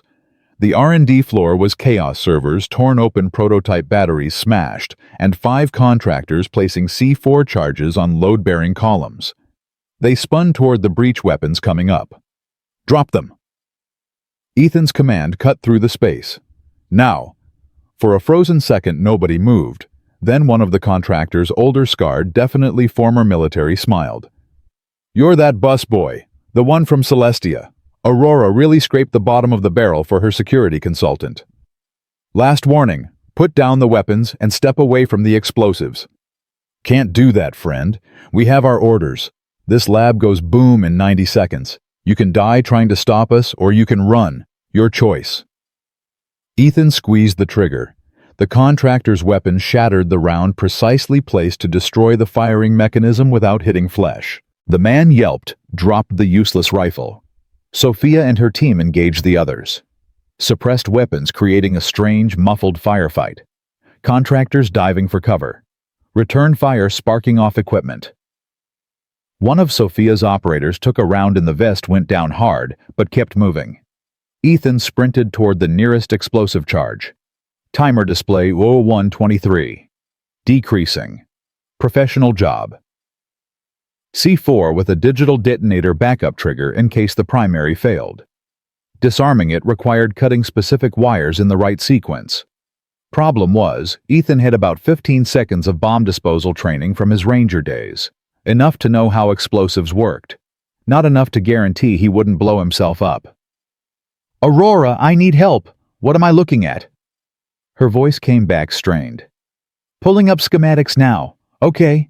You should see 4 wires, red, blue, green, yellow." "Got them." "Cut green first, then red. Do not touch blue or yellow until...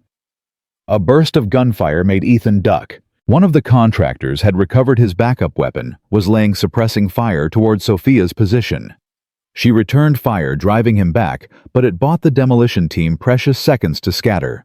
Ethan cut the green wire. Nothing exploded. Good sign. Timer 0058. Red wire next. His hands were steady years of combat inoculation against adrenaline shakes. The wire severed cleanly. Timer kept counting. 0052. Aurora, it's still active. There must be a backup circuit. Check behind the main housing. Small black box. Ethan found it. Secondary detonator. Crude but effective. And it didn't have nice color-coded wires, just a mess of connections that all looked equally important. 0041. I can't defuse this in time. Where's the next charge? 30 feet east, load-bearing column. If that one goes, it triggers a structural cascade. The whole floor comes down. Ethan ran. Sophia had pinned down most of the contractors, but one had broken free, was heading toward the second charge with the clear intention of manually triggering it. Suicide play. Take out the lab, even if it meant dying in the process. Ethan intercepted him with a flying tackle that would have made his high school football coach proud. They went down in a tangle of limbs and tactical gear. The contractor was bigger, younger, probably stronger. But Ethan had fought in places where losing meant worse than death, and that kind of experience left scars that made you dangerous. He got the contractor in a chokehold, applied pressure, felt the man go limp. 0023. The second charge sat against the column like a malignant tumor. Same setup, same timer, and Ethan had no idea how to stop it. Then he noticed something. The contractor's communication gear, still active, still broadcasting. He grabbed the radio.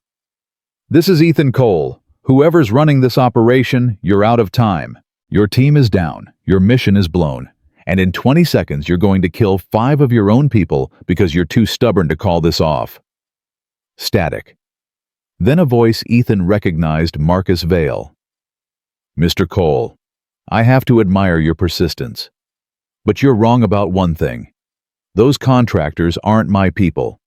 They're Sterling's. And I don't particularly care if they die. Then what do you care about? Survival. Which is why I'm currently 3 miles away with enough evidence to implicate Aurora Chen in industrial espionage, regulatory fraud, and about 17 other felonies. Marcus's voice held grim satisfaction. By the time federal marshals finish securing Helios, Aurora will be in custody, and I'll be on a plane to somewhere without extradition treaties. 0011. You son of a... Nothing personal, just business. Though I will say involving your daughter was excessive. That was Sterling's idea, not mine. I told them targeting children was a line we shouldn't cross. How noble. I'm a pragmatist, not a monster. Marcus paused. For what it's worth, there's an abort code. Stops all the charges simultaneously. But I'm not giving it to you. Helios dies tonight. Aurora goes to prison. And people like me who understand how the real world works get to move on to the next contract. The line went dead. 006. Ethan looked at Sophia, at her team, at the impossible math of evacuating before the explosion. Then Aurora's voice crackling with interference. I found it. The abort code. It was in Marcus's office files. Encrypted, but I broke it. Transmitting now. The charges all beeped simultaneously. Timers froze at 0003. Then went dark, disarmed. Ethan sagged against the column, heart hammering. Around him, Sophia's team was securing the last of the contractors. The R&D floor was trashed, but intact. Salvageable. Everyone out, he ordered. This building isn't safe until we've swept every floor. They evacuated through the service stairs, moving the captured contractors with professional efficiency. Outside, Harbor City's emergency services had arrived, fire trucks, police, paramedics. And federal marshals' faces grim with bureaucratic authority waving a court order that allegedly gave them control of Helios Dynamics. Aurora was waiting at street level, flanked by lawyers in expensive suits. She locked eyes with Ethan across the crowd and nodded once. "We're not done yet." The senior marshal approached her. "Ms. Chen, I have a warrant for your arrest and an emergency seizure order for all Helios assets. You need to come with us." "On what charges?" "Industrial espionage, conspiracy to defraud the federal government, unlawful possession of classified materials." He rattled them off like a grocery list. "You have the right to remain." "Actually, she doesn't." A new voice cut through the chaos. A woman in a crisp FBI jacket pushed through the crowd. "Special Agent Kim Reeves, FBI Cybercrimes Division. That seizure order is fraudulent. The judge who signed it is currently under investigation for corruption. And those marshals, they're not real." The senior marshal went pale. "That's absurd. We have proper identification. Forged." Agent Reeves pulled out her phone, showed him something that made the blood drain from his face. "We've been running a parallel investigation into Sterling Energy's illegal activities for 6 months. You just walked into our trap." The fake marshals tried to run. Real FBI agents materialized from the crowd, tackled them, had them in cuffs within seconds. It was beautiful chaos. Organized, precise. Everything a federal operation should be when it wasn't corrupted by corporate influence. Ethan found himself standing next to Aurora as they watched Sterling's entire operation collapse in real time. "You knew," he said, "about the FBI investigation?" "I suspected. When Marcus started acting strange 3 months ago, I reached out to some contacts in Washington, people I trusted. They connected me with Agent Reeves." Aurora's smile was sharp. "Why do you think I hired you? I needed someone outside the system. Someone Sterling wouldn't see coming. A busboy who happened to be a former ranger was perfect cover." "You used me." "I gave you a job, protected your daughter, and helped you take down people who threatened everything you care about." She met his eyes. "If that's being used, I'll take it." Agent Reeves approached. "Ms. Chen, we're going to need full access to your servers. Everything you have on Sterling's attempted theft. Marcus Vale's communications, the contractors you captured tonight. It's going to be a long deposition process. You'll have complete cooperation." Aurora gestured to her legal team. "But I want immunity for Dr. Kerr. He was coerced. His daughter was threatened. He doesn't deserve to go to prison for trying to protect her." "Already granted. We're more interested in the people giving orders than the ones following them under duress." Reeves checked her phone. "Speaking of which, we just picked up Marcus Vale at the airport, private terminal. He was boarding a plane to Argentina when our team intercepted him." Ethan felt something unclench in his chest. What about the evidence he claimed to have, the files implicating Aurora? "Fabricated. We found the digital trail. Sterling's people manufactured evidence to support the fraudulent seizure order. But it's all falling apart now." Reeves looked at the captured contractors. "These men are singing, giving up names, admitting Sterling paid them to destroy the lab and frame it as a national security intervention." Sophia appeared at Ethan's elbow. "Just got word from the mountain facility. Mia and Emily are safe. They made s'mores. Apparently it was very important that you know about the s'mores. Despite everything, the violence, the fear, the weight of decisions that could have gone horribly wrong." Ethan laughed. "Tell her I'm proud of her marshmallow technique." "Will do." Sophia's expression turned serious. "But we're not clear yet. The foreign intelligence team that was at the loading dock, they're still out there, still want Helios's technology. And unlike Sterling, they're not going to get caught by FBI stings." As if summoned by the mention, Aurora's phone rang. She answered, listened, went rigid. How many?" She hung up, looked at Ethan and Sophia with barely controlled panic. "That was my head of IT. Someone just accessed our secure servers. Remotely. They're downloading everything. Battery specifications, production protocols, R&D notes, everything Sterling tried to steal this group is taking right now. Can you stop it? I can try. But whoever this is, they're good. Government-level good. They've bypassed 7 layers of encryption in under 3 minutes.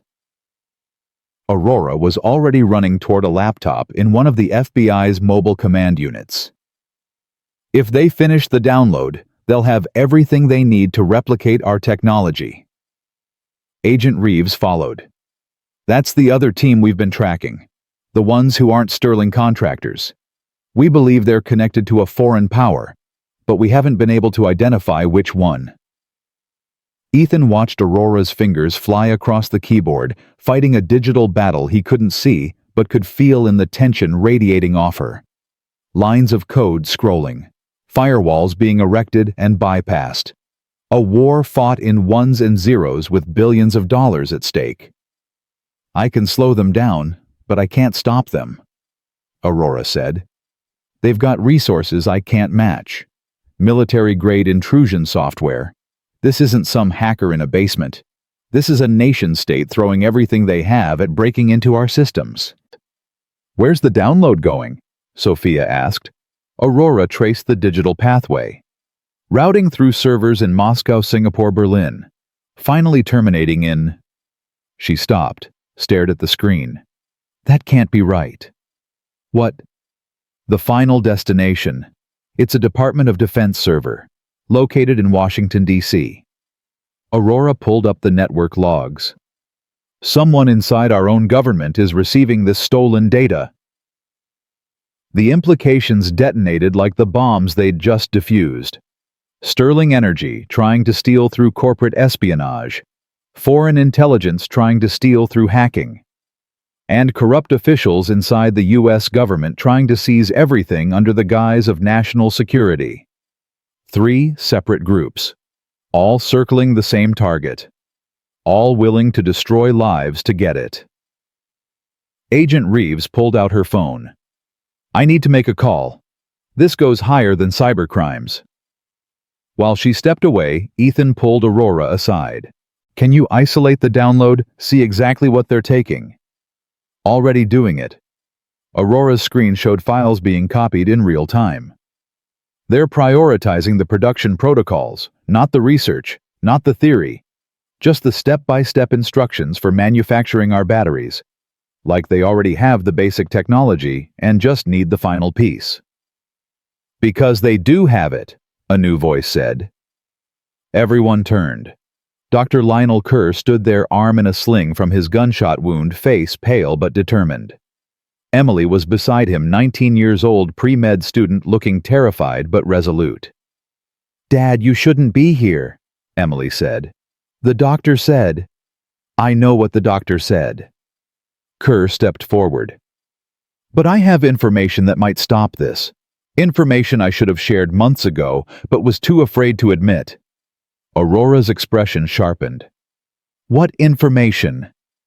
The Foreign Intelligence Group. They didn't need to steal everything because I already gave them half of it. Kerr's voice broke. 2 years ago, before Smith even approached me, before Sterling got involved, there was another man, called himself Chen, said he represented a consortium interested in clean energy investment. I was naive, excited someone wanted to fund our work. So I shared preliminary research, theoretical framework, nothing that could actually produce a working battery, but enough to give them a foundation.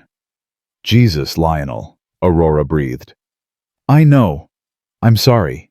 By the time I realized what I'd done, it was too late. They'd already used the research to begin their own development program.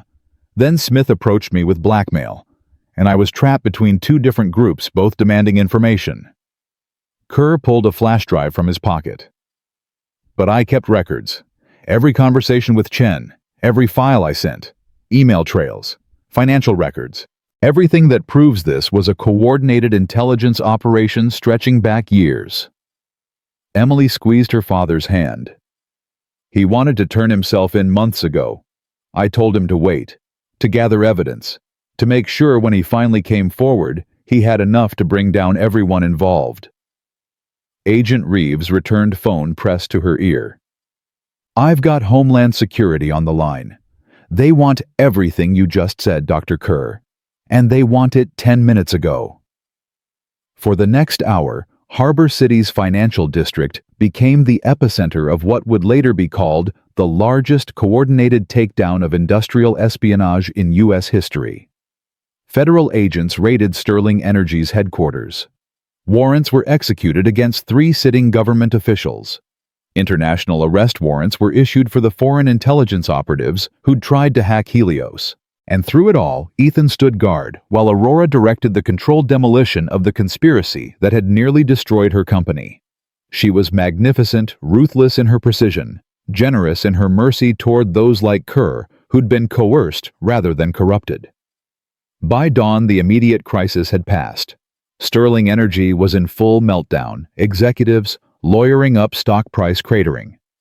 The corrupt officials were either in custody or fleeing. The foreign intelligence operation had been exposed even if the operatives themselves had escaped. Helios Dynamics had survived. Barely. But survived. Ethan found Aurora standing alone on the Meridian Tower's observation deck, watching the sun rise over Harbor City. She looked exhausted, triumphant, fragile. "It's over," he said. "Is it?" She didn't turn. "Sterling will regroup. The foreign powers will try again. There's too much money at stake. Too much power to be gained. This was just the first battle. Then we'll fight the next one when it comes." Aurora finally looked at him. "You stayed for your daughter. For protection. Now she's safe. Marcus is in custody. The immediate threat is neutralized. You can go back to your life. Be just a father. Like you wanted." Ethan thought about Mia, about s'mores at the mountain facility, about the promise he'd made to Sarah to keep their daughter safe. Then he thought about the 4,300 Helios employees who'd nearly lost their jobs tonight, about Dr. Kerr and his daughter Emily, about all the people who'd be affected when clean energy either changed the world or got buried by those who profited from keeping it dirty. "My daughter needs a father who fights for things that matter," he said. "You're trying to save the world. I'd say that matters."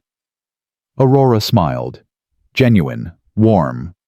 The kind of smile that made Ethan remember she wasn't just a billionaire CEO. She was a person who'd risked everything for a vision of something better.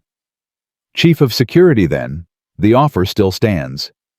With equity and full benefits for my daughter's college fund. Done."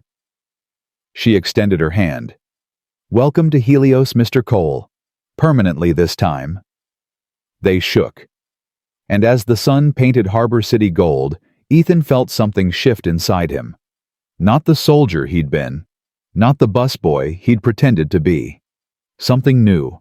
Something that honored both Sarah's memory and Mia's future. His phone buzzed. A text from Sophia Mountain Facility reporting Mia wants to know when you're coming home. She has important questions about whether s'mores count as breakfast food. Ethan smiled. Typed back, "On my way. Tell her the answer is absolutely yes." Then another message. From an unknown number. "You won this round. But the game isn't over. We'll be watching. A friend." He showed it to Aurora. She read it, expression hardening. "Marcus. He's still playing angles even from custody. Or someone else. Someone we haven't identified yet." Ethan deleted the message. "You were right. This isn't over. But we're ready for whatever comes next." "Yeah," Ethan agreed. "We are." Below them, Harbor City woke up to news of the conspiracy, the arrests, the near disaster averted. And somewhere in the mountains, a little girl was learning that her father had kept his promise again. That love was stronger than fear. That standing up to bullies, even billionaire corporate bullies, was what heroes did. The war wasn't over. But they'd won the battle that mattered most. For now, that was enough. The unfolding developments trigger a cascade of systemic changes. Sterling's dramatic collapse becomes a catalyst for significant environmental policy reforms, demonstrating how corporate downfall can drive meaningful institutional transformation. Regulatory bodies seize the opportunity to implement stricter oversight and more robust environmental protection mechanisms. Simultaneously, Aurora confronts a profound personal revelation, her past intersecting dramatically with the present narrative. Her sacrifice becomes a pivotal moment of character depth, exposing layers of complexity that reshape the audience's understanding of her motivations and personal journey. The mountain facility was 3 hours from Harbor City, hidden in pine forests that smelled like childhood summers. Ethan barely remembered. He drove the winding roads with Sophia riding shotgun, both of them silent after the chaos of the previous night. The sunrise had been beautiful from Meridian Tower's observation deck. Out here, with mist clinging to the valley floors, it was transcendent. "You really going to do it?" Sophia asked. "Stay with Helios Play, corporate security, instead of going back to bussing tables." Bussing tables was never the plan. It was just survival. Ethan navigated a hairpin turn. This feels like something more. Like purpose. Like keeping a promise to my wife that I'd give Mia a future worth fighting for. He glanced at Sophia. "You think I'm crazy? Getting deeper into this mess instead of running. I think you're exactly what Aurora needs. Someone who can't be bought. Can't be intimidated. Someone who fights because it's right, not because it's profitable." Sophia checked her phone. "Speaking of which, we just got confirmation. Sterling Energy's board is calling an emergency meeting. 3 executives have already resigned. Stock is down 47%. They're hemorrhaging value faster than the Titanic took on water." "Good. And Marcus Vale is singing. Full cooperation with federal prosecutors. Names, dates, financial records. He's burning Sterling to the ground to save himself." Ethan's hands tightened on the wheel. "You believe him that he's really flipping?" "I believe he's a survivor who knows which way the wind is blowing." Sophia pulled up a file on her tablet. "But there's something weird about his testimony. He keeps mentioning a primary asset. Someone higher up the chain than Sterling's executives. Someone he claims was orchestrating everything from the shadows." "Who?" "He won't say. Claims he needs witness protection first. Full immunity. New identity." Sophia frowned. "Agent Reeves thinks he's lying, trying to invent a bigger conspiracy to make himself look more valuable." "And you?" "I think Marcus is a lot of things, but stupid isn't one of them. If he says there's someone bigger, I'd listen." They pulled into the facility, a compound disguised as a corporate retreat center. High fences hidden by natural landscaping. Security cameras mounted in fake birdhouses. Sophia's people maintaining a perimeter that looked casual but was anything but. Mia was waiting on the porch, and the sight of her hit Ethan like a physical blow. Safe. Whole. Completely unaware of how close she'd come to being leverage in a war she didn't understand. "Dad?" She launched herself at him, all 8 years of trust and love and absolute certainty that her father would always come back. He caught her, held her, like she was the only thing keeping him tethered to humanity. "Hey, Bug. I heard you had adventures." "Emily taught me about bones. Did you know you have 206 of them? And s'mores are definitely breakfast food because they have marshmallows, and marshmallows are basically sugar, and sugar is energy, and energy is what you need in the morning." The words tumbled out in that uniquely childlike logic that made everything simultaneously absurd and perfect. Irrefutable reasoning. Ethan set her down, knelt to her level. "You doing okay? I know this has been weird." Mia's expression turned serious. "Mrs. Sophia said we had to come here because bad people were trying to hurt Miss Aurora, and you were helping protect her." "That's right."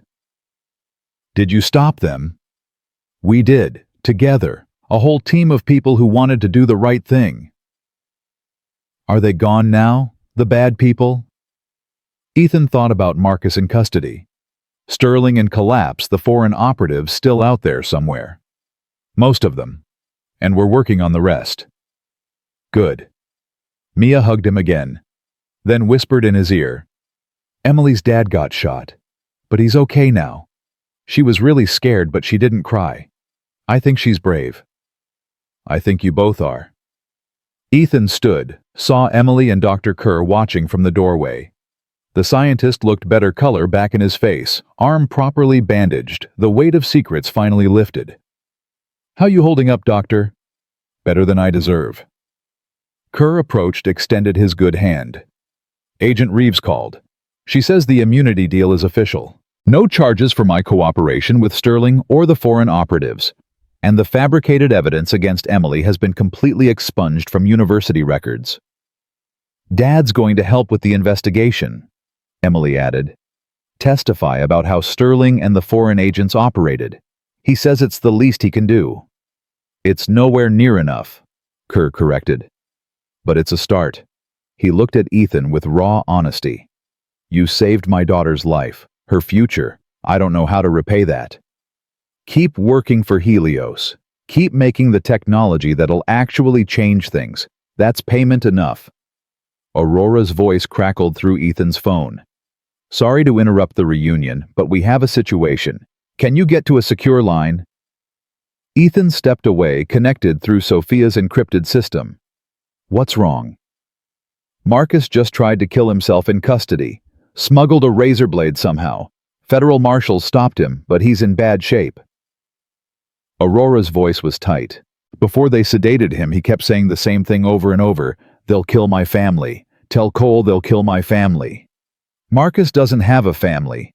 His file shows no spouse, no children, no close relatives. That's what I thought too. But Sophia's team did a deeper dive. Turns out Marcus has a sister, lives in Montana with her 2 kids. And 3 hours ago, someone sent her a photo of her children at school. Same MO as what they did to Dr. Kerr's daughter. Same psychological warfare. The pattern clicked. They're cleaning up loose ends. Marcus knows too much. Can testify against people beyond Sterling. So they're pressuring him to recant or die trying. Which means whoever the primary asset is that Marcus mentioned, they're still active, still dangerous, still willing to kill to protect their identity. Aurora exhaled shakily. "I'm moving his sister and her kids into protective custody. But Ethan, if they're willing to go after federal witnesses, no one is safe. Not Kerr, not Emily, not Mia." The ice spread through his chest again. "Increase security at the facility. Double the perimeter. No one in or out without biometric verification." "Already done. Sophia's people are the best. But we need to end this. Find out who's running the show before they can strike again." Ethan looked back at Mia, playing with Emily, both girls laughing about something only children found hilarious. The normalcy of it felt fragile, like glass about to shatter. "I'm coming back to Harbor City. There's something in Marcus's testimony. Some thread we're not pulling."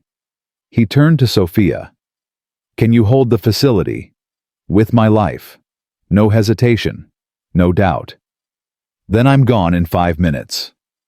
He spent those 5 minutes with Mia explaining he had to go back to work but would call her every night. She made him promise. He promised. The lie tasted like ash because he knew promises only mattered if you survived to keep them. The drive back to Harbor City felt longer than the drive out. Ethan's mind churned through everything they knew. Sterling Energy trying to steal technology. Foreign intelligence trying to acquire it. Corrupt officials trying to seize it legally. 3 separate groups all circling the same target. But what if they weren't separate? What if they were all branches of the same tree? He called Aurora. "Pull every financial record we have on Sterling. Every shell company. Every subsidiary. Every offshore account. Look for connections to foreign entities or government contracts." That's thousands of documents. It'll take days. Then start with Marcus's files. He said there was a primary asset, someone orchestrating everything. If that person exists, they'd need to coordinate between corporate foreign and governmental players. That requires infrastructure, communication channels, money trails. "I'm on it." Aurora clicked off. Ethan pushed the car faster. Harbor City appeared on the horizon, its skyline gleaming in afternoon sun. Beautiful, corrupt, full of people trying to do good and people trying to profit off their efforts. His phone rang. Agent Reeves. "Mr. Cole, we have a problem. The judge who signed the fraudulent seizure order, the one we thought was just corrupt. We found his body an hour ago. Apparent suicide. Single gunshot to the head. Note claiming he couldn't live with the guilt." "You don't believe it was suicide?" "The note was typed, not handwritten. The gun was registered to someone else, and security footage from his building shows two men in maintenance uniforms entering his penthouse an hour before the body was discovered." Reeves's voice was grim. "Someone is eliminating anyone who could testify about the larger conspiracy." The judge. Marcus attempted. "Who's next on their list?" "Dr. Kerr. He has first-hand knowledge of both Sterling and the foreign operatives." "Already moving him to a federal facility. What about you?" "You've been active in dismantling their operation. You're a threat." "Let them try." Ethan ended the call, already planning defensive measures. They wanted to play elimination fine, but they'd forgotten something important. He wasn't a target to be eliminated. He was a former ranger who'd survived worse than corporate assassins. The Meridian Tower felt different in daylight, less imposing, more like what it really was, just a building full of people trying to do their jobs. Ethan rode the elevator to Helios's floors, passed through security that now recognized him, found Aurora in her office, surrounded by enough paperwork to bury a small nation. "Found something," she said without preamble. Pulled up a complex diagram on her wall screen. Sterling Energy has 17 subsidiary companies, normal for a corporation that size, but 3 of those subsidiaries share board members with foreign companies based in countries known for industrial espionage, and 2 of those foreign companies have defense contracts with the U.S. government. So Sterling is connected to foreign entities that are connected to our own military. Gets better. The defense contracts are administered through a specific Pentagon office, and the director of that office, he's married to Sterling Energy's former chief legal officer. Aurora highlighted the connections. This isn't 3 separate conspiracies. It's one massive network using corporate foreign and governmental resources to monopolize clean energy technology before it can disrupt the fossil fuel market. Jesus. Ethan studied the web of corruption. How deep does this go? Deep enough that exposing it could trigger a genuine political crisis. We're talking about Pentagon officials colluding with foreign powers to benefit a domestic corporation. That's treason wrapped in capitalism, wrapped in national security theater. And Marcus was caught in the middle, probably figured out more than he should have, tried to use it as leverage. Ethan pulled up Marcus's testimony transcripts. He kept saying, primary asset. What if that's not a person? What if it's the Pentagon office itself, the institutional structure that coordinates everything? Aurora's eyes widened. That would explain why they're willing to kill to protect it. We're not threatening individuals.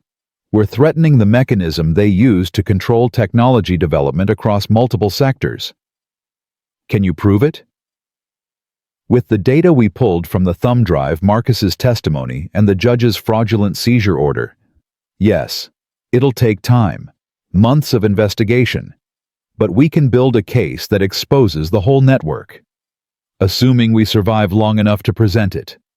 Ethan's phone buzzed. Sophia perimeter breach at Mountain Facility. Multiple hostiles. Engaging now. His world stopped. Mia. He was running before conscious thought Aurora right behind him. They hit the parking garage at a dead sprint, threw themselves into the first vehicle. Ethan drove like physics was optional, weaving through Harbor City traffic with single-minded focus. Sophia, he shouted into the phone. Status. 4 hostiles, professional. They hit the west perimeter with breaching charges, but we were ready. 2 down, 2 retreating. Mia and Emily are in the safe room, sealed. No one's getting through that door without explosives. I'm 30 minutes out. Don't need you. We've got this. Gunfire crackled through the connection. But Cole, these guys weren't here to kidnap. They were here to kill. Orders were probably to eliminate witnesses before the investigation goes public. Aurora pulled up her phone, started making calls. I'm getting Agent Reeves. Federal Response Team. We need... Already called them, Sophia interrupted. FBI is 10 minutes out. Local police in 5. The hostiles are pulling back. They knew this was a suicide mission if they stayed too long. Ethan forced himself to breathe, to think like a soldier instead of a terrified father. Did you get any alive? 1. The others aren't talking. But this one took a round in the leg. He's not going anywhere. Hold him. I want answers. The rest of the drive was a blur. Federal vehicles screamed past, going the opposite direction. Response teams converging on the mountain facility. Ethan's hands were white-knuckled on the wheel, Aurora beside him, making call after call, activating resources he didn't know she had. By the time they arrived, the facility was locked down. FBI processing the scene. Local police securing the perimeter. And Sophia standing guard over the safe room door, blood on her tactical vest, but her expression calm. They're safe, she said before Ethan could ask. Not even scared. Emily told Mia it was like a drill. The girl's got ice in her veins. Ethan nearly collapsed with relief. Aurora caught his arm, steadied him. Let's get them out of there. The safe room opened with biometric verification. Inside, Mia and Emily sat playing cards, surrounded by enough supplies to last a week. Mia looked up as the door opened, saw her father and smiled. Did we win the drill? Top scores. Ethan's voice cracked. Come here, Bug. She ran to him. He held her while explaining to Emily that her father was safe, being moved to federal protection, that the bad people who'd tried to hurt them were either caught or running. Emily nodded with that same preternatural calm she'd shown throughout the crisis. 19 going on 40. Trauma aging people faster than time. Outside, Agent Reeves was interrogating the captured hostile. Ethan watched through one-way glass as the man, mid-30s, Eastern European accent, professional soldier written in every line of his posture, refused to answer questions. He's not talking, Reeves said, but we ran his prints. Former Spetsnaz, Russian Special Forces, worked as a military contractor for the past 5 years. Clients include several corporations and at least 2 foreign governments. Let me try, Ethan said. He's asked for a lawyer. Then I won't ask questions. I'll just talk. Ethan entered the interrogation room, sat across from the contractor, studied him. Saw a man doing a job, following orders, probably told this was just another corporate security operation. You know what they told you was a lie? Ethan said quietly. The people who hired you, they're already burning the evidence, destroying records. By tomorrow, there won't be any proof you were ever on their payroll. You'll go to prison. They'll go to board meetings. The contractor's jaw tightened. But here's the thing. The people you tried to kill tonight, one of them is 8 years old. The other is 19. Both innocent. Both just trying to live their lives. Ethan leaned forward. I know you're a soldier. I was too. And soldiers have a code. We don't kill children. We don't murder innocents. So I'm asking you, not as a cop, not as an investigator, but as one soldier to another who gave the order. Silence. Then, I want immunity. Not my decision to make. Then get someone who can make it. The contractor met Ethan's eyes. I'll give you everything. Names, locations, the entire network. But I walk when this is over. No prison, no trial, gone. Agent Reeves's voice came through Ethan's earpiece. We can do that, if the information is good enough. Ethan relayed the offer. The contractor nodded. The primary asset Marcus mentioned. It's not a person, it's a program. Pentagon Black Budget Initiative called Prometheus. Started 15 years ago. Goal was to identify and control emerging technologies that could disrupt national security or economic stability. Clean energy qualified, because it threatens oil-based geopolitics. And Sterling Energy, one of several corporate partners. They provide private sector cover for acquisitions that can't be done through official channels. Foreign intelligence services participate because Prometheus shares technology in exchange for cooperation on other matters. It's a global conspiracy hiding in plain sight as national security policy. Aurora's voice piped through speakers. How do we prove this? Prometheus maintains a central database. Everything they've done, every operation, every acquisition. It's located at a server farm in Virginia, civilian facility owned by a tech company that doesn't know what's really stored there. The contractor pulled out a paper he'd somehow kept hidden. Coordinates, access codes. This gets you in. What you do with the information is up to you. Ethan took the paper, looked at Agent Reeves through the glass. She nodded. Deal, Ethan said. You testify you walk. The contractor's shoulders sagged. Relief. Or maybe just acceptance that his part in this nightmare was ending. What happened next moved with the terrible momentum of an avalanche. Federal warrants executed against the Pentagon office running Prometheus. Simultaneous raids on Sterling Energy facilities across 3 states. International cooperation with allied nations to arrest foreign operatives involved in the conspiracy. The media caught fire. Front-page stories about corporate military foreign collusion to suppress clean energy. Congressional hearings announced. Calls for investigations echoing through the halls of power. And through it all, Aurora Chen stood in front of cameras and explained calmly clearly, without vindictiveness, how Helios Dynamics had survived an attack by people who wanted to keep the world dependent on dying technology.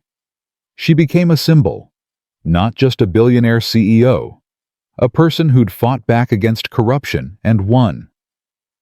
3 weeks later, the Department of Justice announced a historic settlement.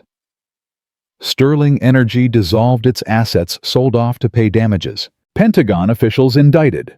Foreign operatives extradited or sanctioned. The Prometheus program officially disbanded with oversight reforms to prevent future abuse. Helios Dynamics' stock didn't just recover. It soared. The company Aurora had built became the standard-bearer for clean energy environmental responsibility and corporate ethics. And they offered Dr. Kerr a $200 million grant to establish a new research center. Autonomous, protected, focused on developing the next generation of battery technology. Kerr accepted, on the condition that Emily could intern there while finishing her degree. Father and daughter rebuilding trust through shared purpose. Marcus Vale, having provided testimony that cracked the conspiracy wide open, entered witness protection. Last anyone heard, he was teaching security consulting at a community college in Montana, near his sister. Near his family, he'd endangered and ultimately saved by finally telling the truth. The foreign operatives who'd tried to hack Helios were never caught. But international pressure shut down their operations, turned them from assets into liabilities, made them ghosts running from the mess they'd created. And Ethan Cole. He moved into a new apartment in Boulder, a suburb of Harbor City, with good schools and lower crime. The place had a yard. Enough space for Mia to play, to have friends over, to be a child instead of a target. His first day as chief of security at Helios Dynamics, he implemented 17 security reforms. Hired Sophia Park as deputy chief. Created protocols that balanced protection with privacy. Made the company into a fortress that felt like a home. Aurora gave him an office 3 doors from hers. Big windows, view of the harbor. Photographs of Mia allowed on his desk. "You know this doesn't end right," she said one morning, bringing him coffee. "There'll always be someone trying to steal what we've built. Always another threat." "I know." Ethan accepted the coffee. "But we'll be ready." "We," Aurora smiled. "I like the sound of that." Something passed between them. Understanding, respect. Maybe the beginning of something deeper that neither was quite ready to name. They'd been through war together, survived together. That created bonds stronger than corporate hierarchy. Mia wants to meet you, Ethan said.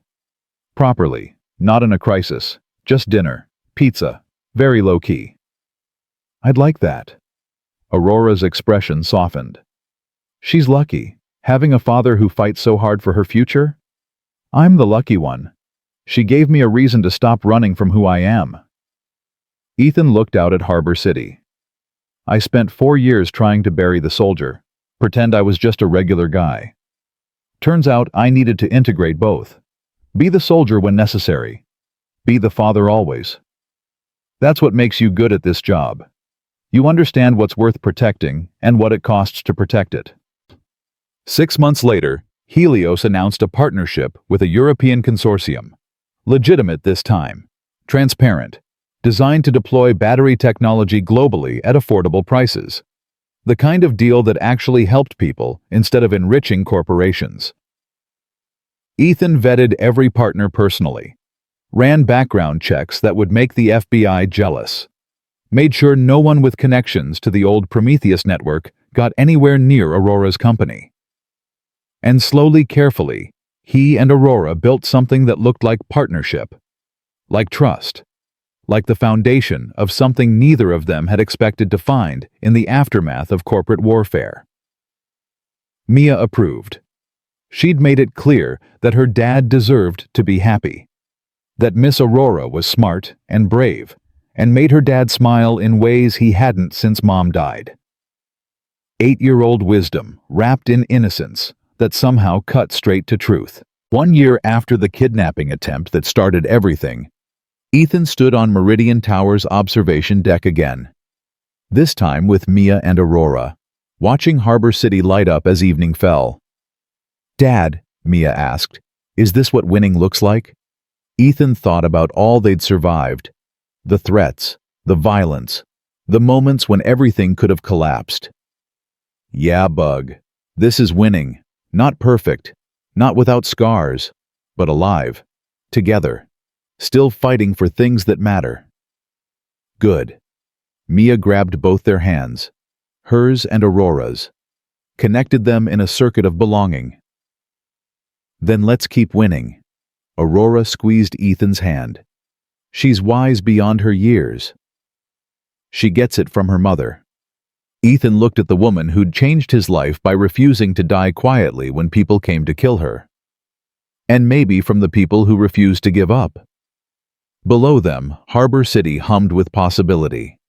Helios Dynamics headquarters glowed with lights from researchers working late, creating the future, building something better.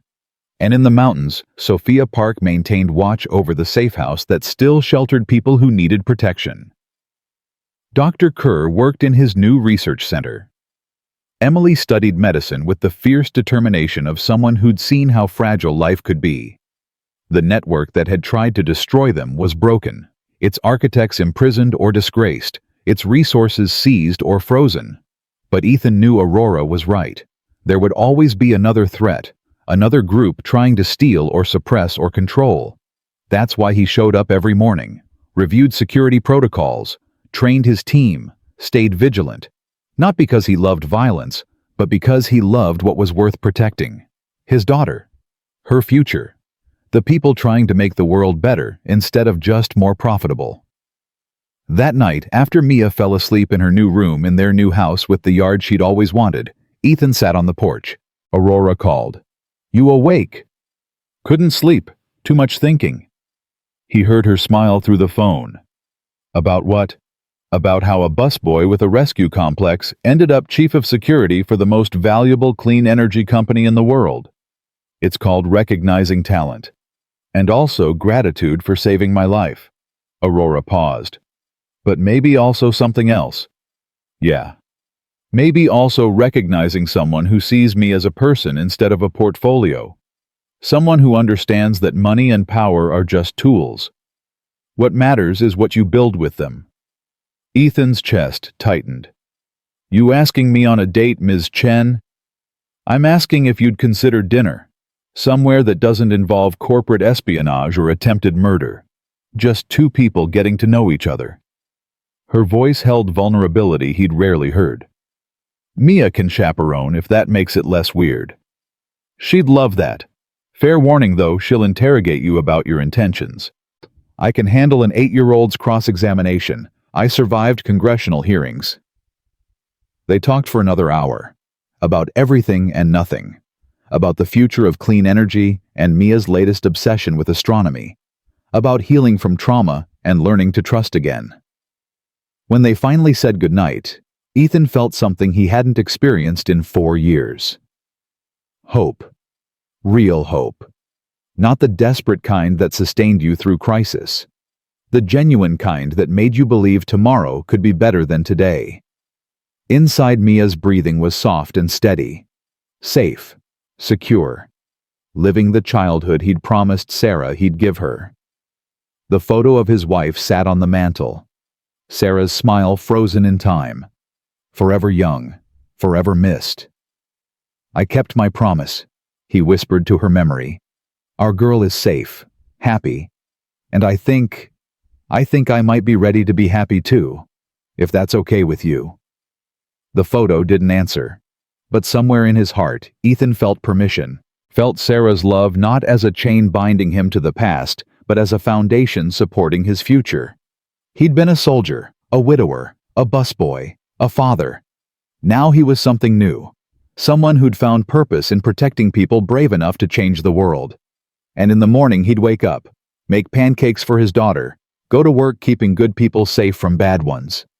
It wasn't the life he'd planned, but it was the life worth living. And that was more than enough.